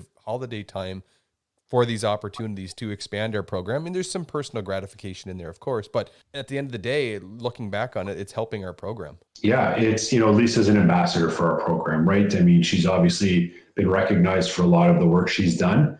WBSC has recognized that she sits on their commission. So there's a lot of, influence she has in, helping to develop that program for them and opening some more doors for women, which is always a great thing as well. But you're right, it's a commitment and we all give up sacrifices for those, but take those opportunities and hopefully we will get more. Really, like you said, our program is growing, our program is strong. I know that's always been a goal of mine going to a championship, right? I'm representing Canada there. And to me, success is, if I have a great tournament, maybe that means next time around we get 2 more Canadian umpires. Yeah. Right. Because you're always fighting the politics that come with all these different associations and federations that want to send more. And there's obviously big finances involved in some of these major championships and equal representation. It used to be you needed to send a team. And really, Gus Rodriguez has gotten away from that. He really wants to just, an umpire is an umpire and, create opportunities. And sometimes that means going to a U15 for your first championship. Right. And then getting your foot in the door there and then going to the next one. And that's one of the downfalls I think that the U.S. umpires have to get their foot in the door. They do it the same way, attending a WBSC clinic. But the problem they have is that their college program, which is so big and so lucrative, for them to take off a week of work, or some of those umpires down there, their job is umpiring. So, you have a 13-week season. Yep. And they're making $3,000 US plus flights. So you do that, you're making $40,000 in 3 to 4 months of baseball. That's a lot of money, right? That's a lot of money, depending on what your own personal situations are. So then when you find out you could go to country X, but you're going to get a $50 a day per diem. Right. And then they have to balance out, do I really want to go do that? But any of those other guys I mentioned earlier, Kevin Sweeney, Mark Winters, those guys all started at the bottom. Great guys, AAA umpires, put their foot in the door, did that U18, did that U21, took those assignments that people didn't want, gave up the $3,000 for a weekend in a ACC tournament, ACC league, and got that. So to anybody who listens who is from there, they're always looking. I know that Gus is looking every time, I've spoken to him or been at a clinic. I taught one with him in San Jose in 2019. The same thing, right? They're looking for umpires, but they got to make a sacrifice. You can't just jump in and go right to a Premier 12. There's a thing I like to say when you apply for a job and you put the references down. A reference never gets you a job, but it can quickly eliminate you. And if you say no to an opportunity, that can quickly eliminate you. Absolutely.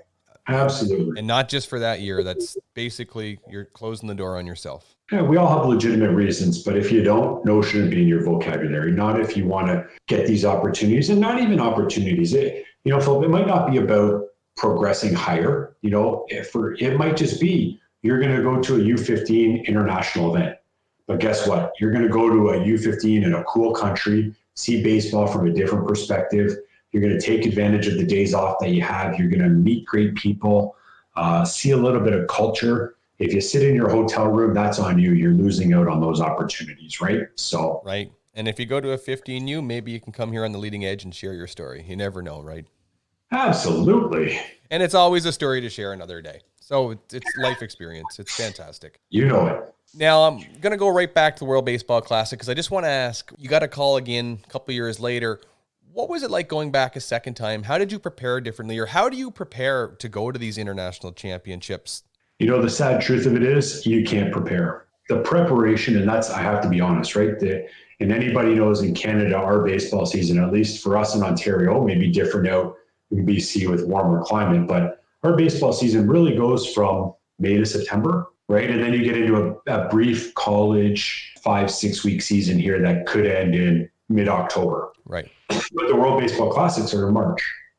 So, there's no time to prepare, right? You could go to a cage and look at some pitches, but the nice part about the World Baseball Classic is that as an international guy, you don't have to worry about working home plate. Right. I worked home plate in a qualifier, and there have been a few international guys that have worked the plate in events because there's usually a double header. Okay. And so the major league guys can't work with their collective agreement. They can't work back-to-back days, or they have a day off, or however it works in the schedule. If there was a double header, potentially an international guy could work home plate. Okay. I worked home plate in a qualifier. It was a marathon. It was a rain delay. We ended up coming back the following day. I think from start to end, it was 21 hours from when I first started that game until it finished. But the nice part about WBC, like I said, is you're a base umpire. Really, that's sort of second hand. And the hardest part is that it's a 4-umpire system. And as you know, in Canada, we really don't work a lot of 4-umpire system, right? So I think most people that know me, at least in this part and probably around the country, know I like to stay involved with preparing materials and teaching and doing that sort of stuff. I'm always watching or helping to prepare presentations or footage or material. So that's one way that I always like to stay into both the rules and the mechanics, watching videos when you're creating presentations, right? But if you eventually work enough of it, it's kind of like riding a bike. And in both those, and usually in those events, there's a couple of warm-up games because the same thing right there. The teams are getting a couple exhibition games in. So you get out there, you work a couple innings at third, a couple innings at second, a couple innings first. You're rotating, similar to the major league guys when they're working spring training games. Okay. That's your preparation. You don't have to worry about calling pitches. I mean, in the Premier 12, because we are working home plate, that's a little bit different. That one was closer to the season, so there was a little more opportunity to work games later on. Kind of used to always think of it as going back to spring training for the first time. It's like your first couple of games in spring training. There's a feeling out period. You got to focus a little more. Those pitches that you normally can get away with in a spring training game or early in the season, they might mean something in that first game of that tournament. So there is a little bit more pressure involved with that, but it's hard to prepare. It really, unfortunately, is. Only working the bases in the WBC it's a nice feature of that event.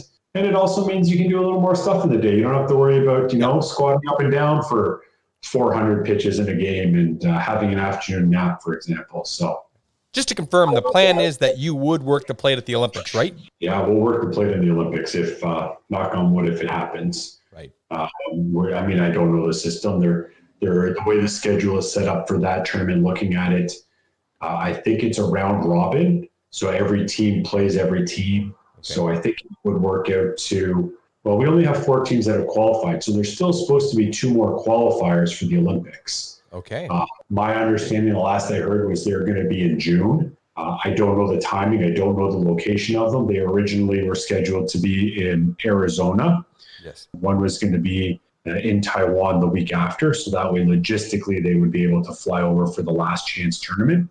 But I'm not sure what they're going to do at this point. We have 4. So you would ultimately have, I think the schedule works out to 6 teams, something like 20 games or so. So you're probably working 1 or 2 plates each. Okay. And then you'll have the medal rounds. And my guess is probably 6 umpires per game. But you got to remember now the Olympics will have replay as well. Okay, I didn't know that. Yeah, so WBC has introduced replay. They used it at the last Premier 12. Yeah, we know. Aaron Roberts got challenged a couple times. Post-show edit. Of course, we're going to throw a link to those challenges in the show description. So check them out. Now back to the show. We used it at the Olympic qualifier in 2019 in Italy that I was at. So it will be part of that. You're always going to have an umpire that's actually working the camera for your instant replay. Right. And one thing that they try to do or have tried to do, and it can't always work, but they generally will try to have the umpire working as the replay official speaks the same language as the crew chief.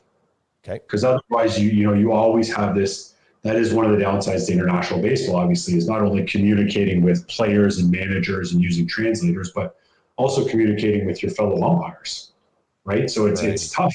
You're out there and you have to get together. So that's one thing we try to do to help with that is speak the same language as your replay official. And having been in the replay room at the Olympic qualifier, and I think they can probably attest to it, Aaron and those guys from the last Premier 12, their system is really good. You know, they've got like a Hawkeye system that was similar to that being used in professional tennis. So if you can imagine the camera angles and how those cameras work and how specific they can be, it's really, really great how you can align them all. So you're looking at multiple camera angles at the exact same time, and you can zoom in and you can slow them down and go frame by frame simultaneously. It's a great system they have in place. So with that, you know, 6 umpires, maybe, if they want to put them, and then you have a replay official. So everyone will be pretty busy for that, I think, with 12 of us. That's fantastic. Let's stay positive. Let's hope you get the Olympics, because we're all going to need to watch some live sports come this summer. Yeah, you mean you look forward to the Olympics and not instant replay, because no umpire looks forward to instant replay. That's for sure. I know every time Aaron Roberts gets pulled on it, he loves it. He loves the camera coming in on his sweet little baby face. And yeah, that's great. It's also when you look at the board and you realize you're wrong and you're going to get overturned and you just have to wait for it. Yeah, that's the crappy part of it all. That has to be one of the most painful things for a guy, even in the major league. They look at the replay on the board and they're like, they're going to overturn it. Why do I still have to stand here for another minute and a half? Yeah, I had instant replay in 2017 at the World Baseball Classic, and most people that know me or follow know that my first call I went to replay working second base was overturned. It frankly wasn't even close. And this is another post-show edit. Do you think that we would have a scenario at the World Baseball Classic where we wouldn't have a video to not back it up? If you're looking for it, check it out in the show description. Now enjoy the story. Back to the show. And I had to watch it, and it was really painful to watch. And it plays mind tricks with you, right? It screws with your mind because the next time you have another instant replay, you're thinking, oh my God, did I get this one wrong too, right? Like, as umpires, we generally have confidence in ourselves. We're A-type personalities. You have to have that confidence in you, right? We sell ourselves. We sell the call. And then you watch that, you kick the crap out of something. And then the next time it happens, this little voice in the back of your head is saying, did I just miss that too? Like, come on. Yeah. It was an experience. I talked to Stu often about that here. I mentioned it to him, like that, I feel for those guys having to go through it so long, and they don't get credit at the major league level, right? And, we often call it the top step, and they don't keep track of the top steps. And what that refers to is, we see all these stats, and there's all these websites online that show umpire stats. And, they were 4 for 10 and overturned, but they never keep track of the number of times that the manager comes on the top step and holds the umpire saying they want to watch the replay before deciding if they want to go to replay, right? No one counts those. So you might be 4 for 10, but for all you had, maybe Stu had 60 of those this year. Pick Stu because we know him and we're talking about him.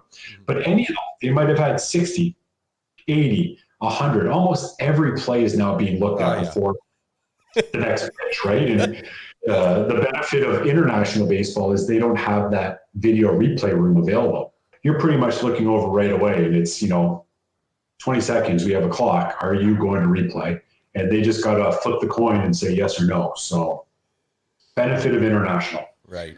And not to hammer on Stu because it's your show, but that was one of my favorite things from the last episode where he had a situation where the guy slid in, he called it, and the player was pointing at the dugout like, check replay. And he said, I'm thinking in my mind, yeah, they check every play on replay, buddy. Yeah, exactly. Exactly. You're not really selling anything. The first one I had was one of those area plays at second base. It was the World Baseball Classic. It was a semifinal, and I was at second base, and the throw beat him there by 15 feet. Buster Posey was running from first to second. He's out by 15 feet, but of course, the shortstop comes off early, no problem. And right away, I'm telling you, instantaneously, Philip, he's pointing. He's off, replay. And I'm like, really? Like, you're up by 15 feet. And of course, the World Baseball Classic in 2017, they gave the managers unlimited reviews. Oh, shit. So not one, you're wrong and you lose it, unlimited, because it was new to them. Okay. And so they let them do it unlimited times. And so, Jim Leyland comes out and says, I want to go to replay. All right. So, me and Cooper run over to the headsets. And of course, we put them on and we go to New York and we're listening, and I'm watching it because they start showing them all now. Right. And I could tell you within 3 seconds I was getting overturned, probably 2. The first 2 probably took that time to load to that point in the play, and then of course it got overturned. So, you go back out there and you're deflated. And that was early in the game. I think that was like the second inning. And I ended up with 2 more replays in the third inning. So by the end of the third inning, I had already gone instant replay 3 times in that World Baseball Classic game. And we were joking in between innings. Cooper and Lance Barksdale was working right field, and we actually thought I was going to set a record. I was on pace for 9 instant replays in one game. We had 3 in 3 innings, and thankfully we didn't have any more for the rest of that game. So it is stressful, and it is what it is, right? It comes with the territory. No question. And around that time, that's when the rules were almost changing with something you don't get is instant replay every day, and your habit of, we're good, let's move on. And I think Major League umpires suffered through that time too, where they were so used to, we're good. And they're under the microscope of, a guy popping off the base by 1 inch, and now, they're being called out. And I don't think that's what instant replay was originally intended for. That's how it's developed. And I like the old days, the home run calls and interference on home runs. And we had instant replay in 2013, and that was a really crazy setup because it was still new, but it was only for home runs and fan interference. But in Asia, because it's not connected to New York, they had this modular instant replay setup. So in our dressing room, we had like 7 screens with these huge, suitcases that were lugging them around, and you'd actually would have had to run into the replay room and watch it and then run back out. They have evolved and come a long ways, but it's tough on those guys, and none of us should ever fault them if they get overturned. It's we all know how tough it is being out there, let alone under a microscope. Oh, no question. And I think we can have a whole other episode about that whole popping off the bag scenario. So I think we'll come back to it. Or not. Yeah, or not. But just to put it out there, being named to the Olympics, you're part of a very exclusive club. Let's go 1984, Dave McManus out of New Brunswick went to Los Angeles. 1988, Jim Cressman out of Ontario, Seoul, South Korea. 92, Ozzie Cheverria, British Columbia, went to Barcelona, Spain. 1996, Glenn Johnson out of Manitoba went to Atlanta. And Glenn eventually went on to become a CFL full-time referee and supervisor. 2000, Robert Belrose out of Quebec went to Sydney, Australia. 2004, Don Gilbert out of Ontario goes to Athens, Greece. And 2008 was Ron Suchuk and Brian Hodgson out of Manitoba. Man, Manitoba has 3 officials that have gone to the Olympics. Wow.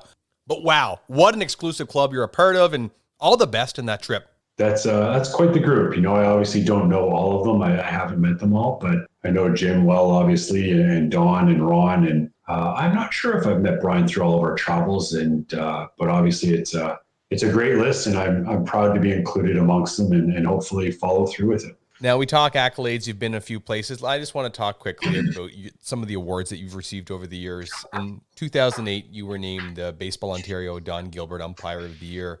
And then in 2011, the Baseball Canada Dick Willis Award recipient. I know as umpires, we're kind of personal individuals, and we don't like to talk about ourselves or make the game about ourselves, but what is it like to have those awards on the mantle? Yeah, honestly, anytime you receive an award or you're recognized by your peers or, a group you're a member of, it's an honor and frankly, slightly embarrassing. I'm not one for accolades. I know 2011, I flew out to Winnipeg for that, to receive that award for the night. They were gracious enough to take me out there for the convention. And obviously any award named after Don Gilbert, who was, instrumental in the Baseball Ontario program. And, I wouldn't say he was one of my mentors per se. He was, in charge of the program when we started, was still the supervisor at the time. I just didn't know him as well. He was sort of transitioning out after at that point in time. And then I was obviously away in the U.S. A great gentleman and an honor to be recognized for both of those awards. I tell you, you're a man of a lot of stories and, a champion in the pool, been all over the world umpiring, but 2014, you receive a special award. You're named the Toronto Police Service Police Officer of the Year Award. Can you just share with us quickly how that came to be? Yeah. Or if you don't want to, you don't have No, to.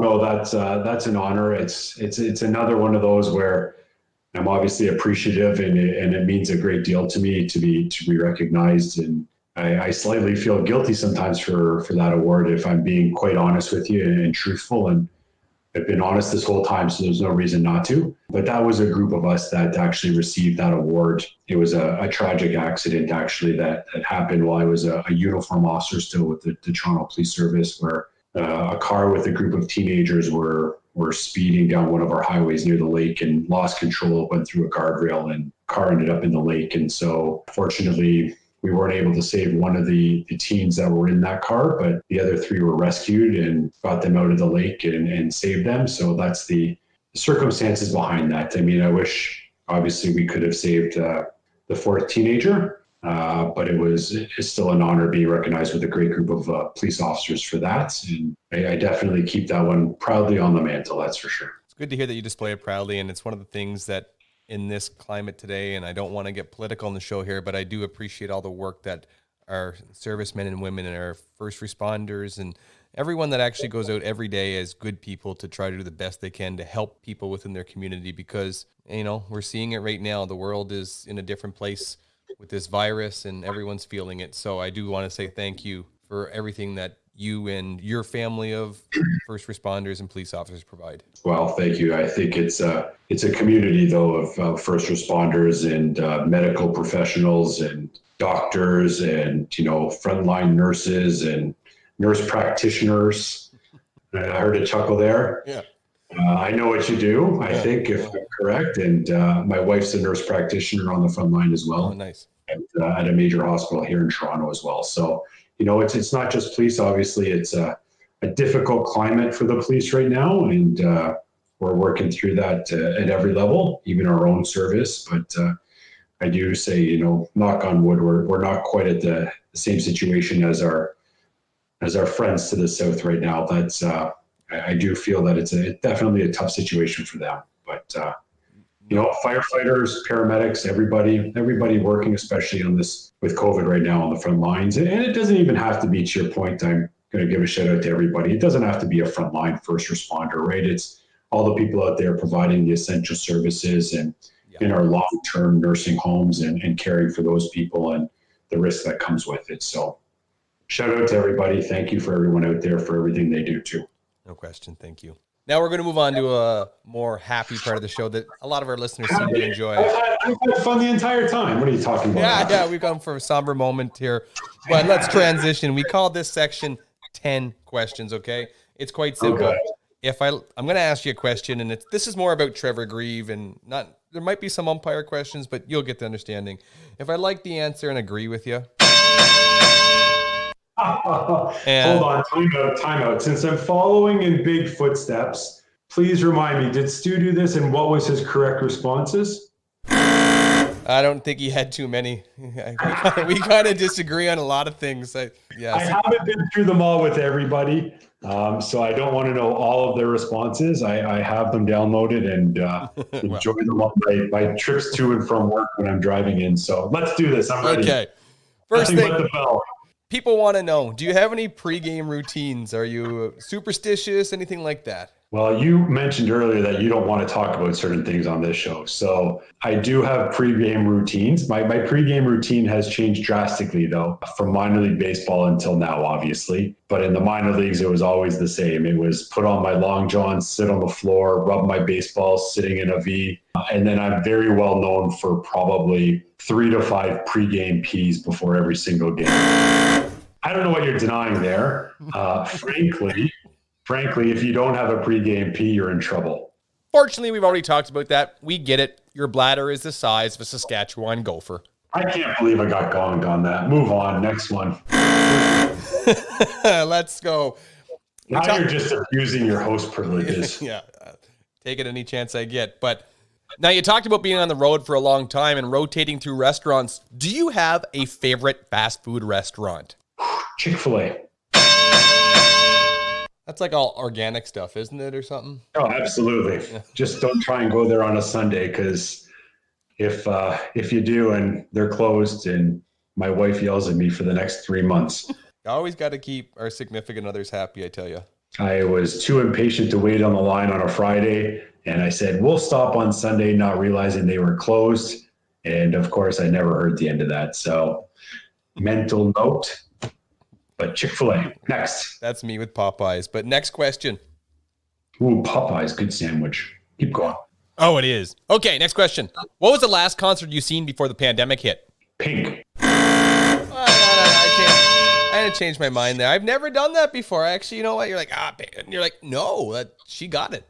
I had to think about it. Yeah, my wife and I went to see Pink. Great intro. She puts on a show. Oh, yeah. I am not ashamed. Yeah. No, I've watched a lot of videos on YouTube, and I'm not ashamed to say that I've watched her. So I got to give you the credit there. Since we're talking music, what is one concert that you need to see when this pandemic's over and we can all get back to normal? Oh, man, I'm going to be really embarrassed, and I am definitely getting gonged for this for sure. It's the Backstreet Boys are okay. Similar to Backstreet Boys, who is the artist that sings this new song out right now? Wonder. Well, there was Natalie Merchant. She sang Wonder years ago. Nope, I know who the artist is, and I thought his concert is going to be perfect to see in person. Oh, come on, Trevor. Think here. Okay, I gave you enough time. It's Shawn Mendes. Oh, that's who I want to go see. Yeah.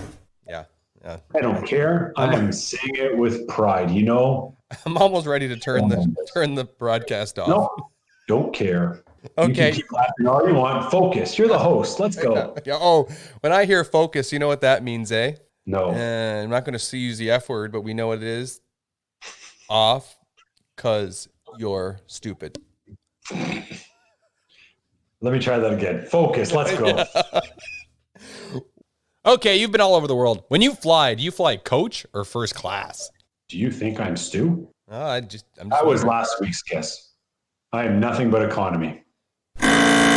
Oh, man, you got to start working your way up to the front. You got to be like, I'm Trevor Grieve. Let me in first class. I would love to. And in fact, the last time I got bumped up to first class was with Stu. Yeah. I think they thought we were a couple. We were the last two to get onto a plane. We were heading out to Charlottetown, PEI to teach a clinic out there. 2017, we flew out there. Kent Walker arranged it, and we were heading out there together. And last two tickets, and we had been upgraded together. They had two, and they bumped us up. I think because they saw that he was a frequent flyer, big shooter. But that's it. Yep. Knowing Kent and his big wallet, I bet you he covered the cost for you. Okay, let's get back to umpiring. You've been around the world. You've umpired with some major league guys and some guys in the minor leagues and at school. Who is your favorite Major League Baseball umpire? Now, it doesn't have to be a person or anything. It can be just the style, but who do you like the most? I do. Jim Wolf's my favorite umpire. Okay, I'm just going to could have pipes like that too. I'm going to have to start tapering my shirts a little bit more. Yeah. But he's one of my favorites. I have a few though. You know, I really seem to like the guys that have the relaxed mechanics, but they're still pretty smooth. I like some of those. Chris Guccione's flair. He has the biggest flair, no question. His flair is increasing every year. There's a little more oomph in those hip twists. There's it's a show to put on there. But there's quite a few that I think I quite enjoy watching. Yeah. No hometown bias, but I'm going Jim Wolf. I'm going to give a shout out to, though, secondary mention to actually a AAA fill-in umpire, Sean Barber. You're right. Just because they're call-up guys doesn't mean they don't have that sense of confidence and that sense of And anybody watching him, he is so smooth. He gets into a great stance, and his mechanics, it's just he's sharp. He's a smaller guy, but he makes it work. It looks damn good. Next. Okay. Your life was a movie. What song or a couple songs are you throwing on your soundtrack? I pass. I don't know what song. I can sing the odd lyric, but I am not the person you want to have on Name That Tune. Let's put it that way. Well, I'm glad I couldn't even think of Shawn Mendes. Come on. Okay. I'm glad you can share the odd lyric, but share with us maybe a secret talent then. Well, speaking of talents and lyrics, I actually know every single word to the one song, The Humpty Dance by Digital Underground. And not many people can say they can do that. I'll give you that because not many people can say they do it, and it's a secret talent. So if you're willing to, all right, stop what you're doing because I'm about to ruin the image and the style that you're used to. I look funny, but you're making money. CCO world, I hope you're ready for me to gather round. I'm the new fool. All right, see? That's a little sample for you people out there. Great. Now I have to deal with copyright issues. This is fantastic. Nobody's paying to hear that. Let's put it that way. Yes, no royalties coming from this show. I'm just putting it out there. It costs me money, but that's another story. We talked that you're a police officer. I want you to think of what kind of police officer you are. Do you think that you're more Detective Turner from Turner and Hooch, or would you pride yourself in being like a Horatio Caine from CSI? Ooh, he takes his glasses off so well. Oh, yeah. Horatio Caine. Yeah. Oh, no. Turner, he's just so worked up but relaxed at the same time. Yeah, but I could just pull those glasses down and look out into the camera and say, you're under arrest. Yeah. Don't you solve the mystery just by touching the glasses themselves? In all fairness, Horatio Caine has 100% solve rate. So if I'm going to follow after somebody, then I'm okay with that. Now, last question. What would be your dream Major League Baseball park to umpire in? Well, my experience, let's be frank, my experience only comes down to 2 parks, right? Which was San Francisco and Dodgertown. But hey, that's 2 more than I got, so it's a pretty big deal. God, they were both fantastic stadiums. But of those 2, I'd be in Dodger Stadium for sure. Right. All of them, I would say, just from a style. God, I've really enjoyed the last couple of years. We've been to a few. I've really started to enjoy watching games in some of those smaller parks. Pittsburgh's a great park overlooking the water there with the yellow bridges. I'm going to go Pittsburgh. What is it? PNC Park, is it? PNC Park. Yeah, I've never been, but I like to look at the parks, and that's a nice one. It's gorgeous. PNC, all of them, right?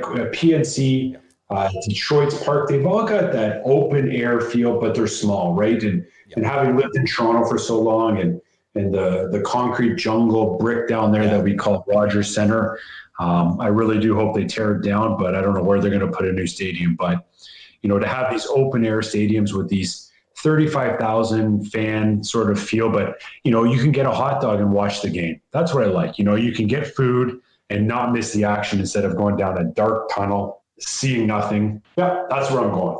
That was the beautiful thing when I've gone to San Francisco. You got to go up and order a set of garlic fries and still get to enjoy the game. My wife and I went to San Francisco. We watched a game, and we were up on the top level. We were there. I taught a clinic for WBC in San Jose, so my wife joined me. We did a little Napa Valley and then San Fran trip. So we took advantage and went down to the game in San Fran. We lasted 4 innings. We were up on the sort of the 500 level as you think about it. It was June, and I froze my ass off. It's cold there. And so did she, and it was cold. And even my experience there, I think we probably had, in 2013, they provided us winter gear. And then we had, 3 pairs of long johns on, long sleeve shirts I was borrowing from the guys. Yeah, it was cold. It is. Yeah. It was cold. Between them and Oakland, you watch July games. They got jackets on. You're kind of like, how? But it gets down to about 12 degrees centigrade, and then the wind kicks in. It's not fun. What's this? Sorry, something stuck in my throat there. I think it said wusses. Wusses. Yeah, I agree. I'm not going to get into too much debate with Baseball Canada, but the fact that we only get issued short sleeve shirts in this country, I just don't understand it. But we can hack it. We're tough. Yeah, too many first class flights for some of those guys too. Okay, let's move on. We're almost done. One of the sections we like to go to right this close to the finish is what we call local legends. So just somebody that's giving back in your local community. We talk about the family. Who are the people that are giving back in your local area?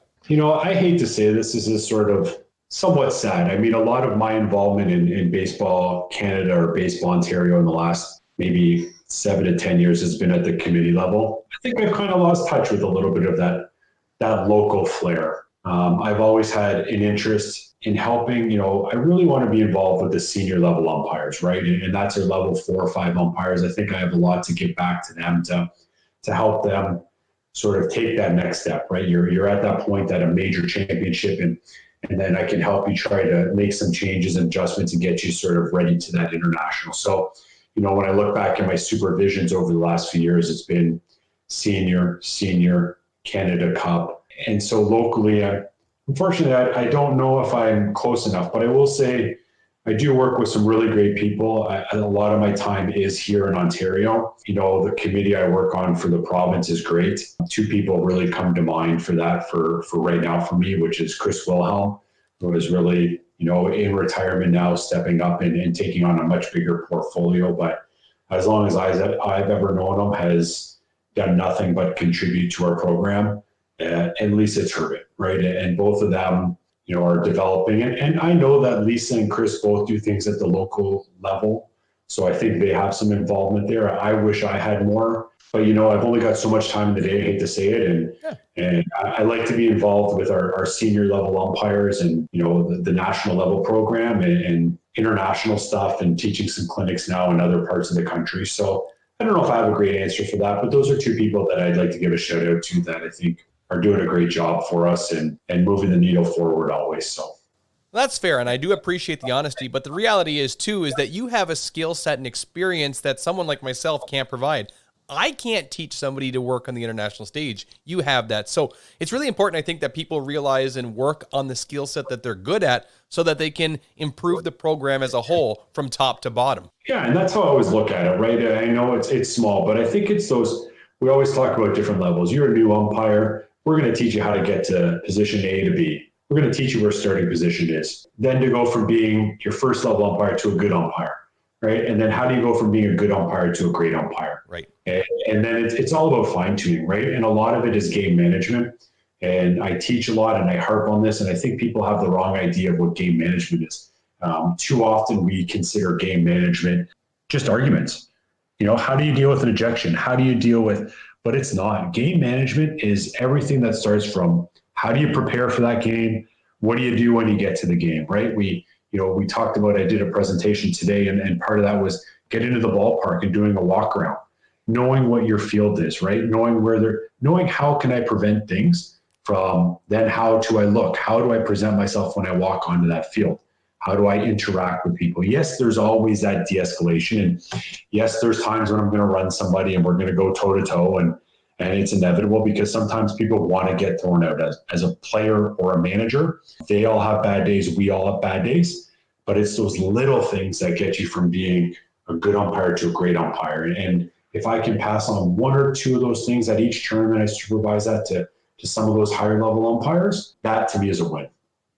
And just for everyone listening, we will put a link in the show description to that presentation because we have found it online already through the power of Google. So if you're looking for some explanation of the two-man or two-umpire mechanics, Trevor provides a great presentation today that he presented to.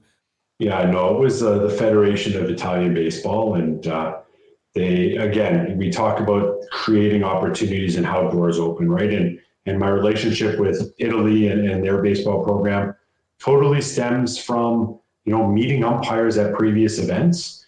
And then I was lucky enough to do the Olympic qualifier in Italy and you talk about camaraderie. And I might not be able to speak the same language as some of these umpires, but my wife and I stayed for 2 weeks after and toured Italy in every city. I mean, every single city I went to, there was a local Italian umpire waiting to pick us up and take us to a local restaurant or give us a tour. It was unbelievable. The treatment, not even respect, but just, respect. Like just because we're umpires, because we're all part of the same group. Yeah. We had a private tour of 16 chapels from a tour guide who was an umpire there. It is part of umpiring and that's what keeps us going. So whether that's locally or that's at a provincial championship, whether you're driving 2 hours to participate or 6 hours, don't say no. Don't say no unless you have to. Make those connections. I think this is a great time as well as any that we send out a leading edge challenge, and I challenge everybody to get out in their community and meet the people who are umpiring locally. Let's build our umpire communities through 2021. Let's work with the people that get our backs night in, night out, that know the local stuff that's going on and can really expand the umpiring community because it's been a tough year, but let's use 2021 as an opportunity to build umpiring in our towns that we can get better in our provinces and then better nationally. Absolutely. I couldn't have said it any better than that. And I know some provinces out there have mentorship programs. Things aren't running necessarily. We might not see baseball this year, but still assign yourself to a mentor. Talk baseball. Yeah, exactly. We can watch a Major League Baseball game and learn from stuff that happens there. And again, I always preface it, they're Major League umpires. They don't do things we necessarily teach here in our program. Yeah, they have a lot of experience. Be careful. But again, just shoot the shit. Talk to each other. Talk umpiring. Talk rules. Whatever you got to do, keep people involved. And I think that's going to be a challenge for all of our programs. You guys in Saskatchewan, us in Ontario is staying connected to our local umpires, especially if we can't see them in person. You couldn't have said it any better. Reach out, keep in touch. I agree, because I think that we were able to survive the storm the first time, but 2021 is going to be the true trying test. So reach out to each other, please. Trevor, essentially that concludes this episode of The Leading Edge. I would like to thank you for coming on and sharing with us your stories. Now, one of the things that we like to do at the end is we like to leave the guests with the last few words, and we typically call it the parting words of wisdom. So what are Trevor Grieve's parting words of wisdom? I think people are sick of my parting words of wisdom, truthfully. I think I've just been preaching for the last 30 minutes at every opportunity I got. As an umpire, from an umpiring perspective, my words of wisdom would simply be, don't ever stop learning, right? Ask your partners questions, talk to them after the game, seek their input. Just because we're used to doing something one way doesn't mean there's not another way that it can be done, a better position to get to. We're a team on the field. We should be a team afterwards. And I can't harp it enough. Don't say no, seek opportunities, right? From an umpiring career perspective, if there's people listening, seek out those opportunities. Reach out to people contacts in your program. Ask if they have games when games come back. Ask if they have tournaments. And don't burn bridges. Don't burn bridges. And I say that in a sense that, you might be working with somebody a year from now that you don't know today or tomorrow. Positivity. That's it. That's what I got. Well, that concludes this episode of The Leading Edge, where we talk with umpires about umpiring and look to cover topics on both sides of the plate. Join us on our next episode, where we bring on British Columbia Baseball Umpire Association Provincial Supervisor, longtime Baseball Canada umpire and supervisor, as well as international experienced umpire, and a man who claims to have invented the Pop-Tart, Steve Bootang. But before you go, we would like to leave you with this. There's an ancient proverb that states, an umpire who enjoys throwing their partners under the bus can eventually expect to find a convoy of buses coming for them. Take care, everybody, and stay safe.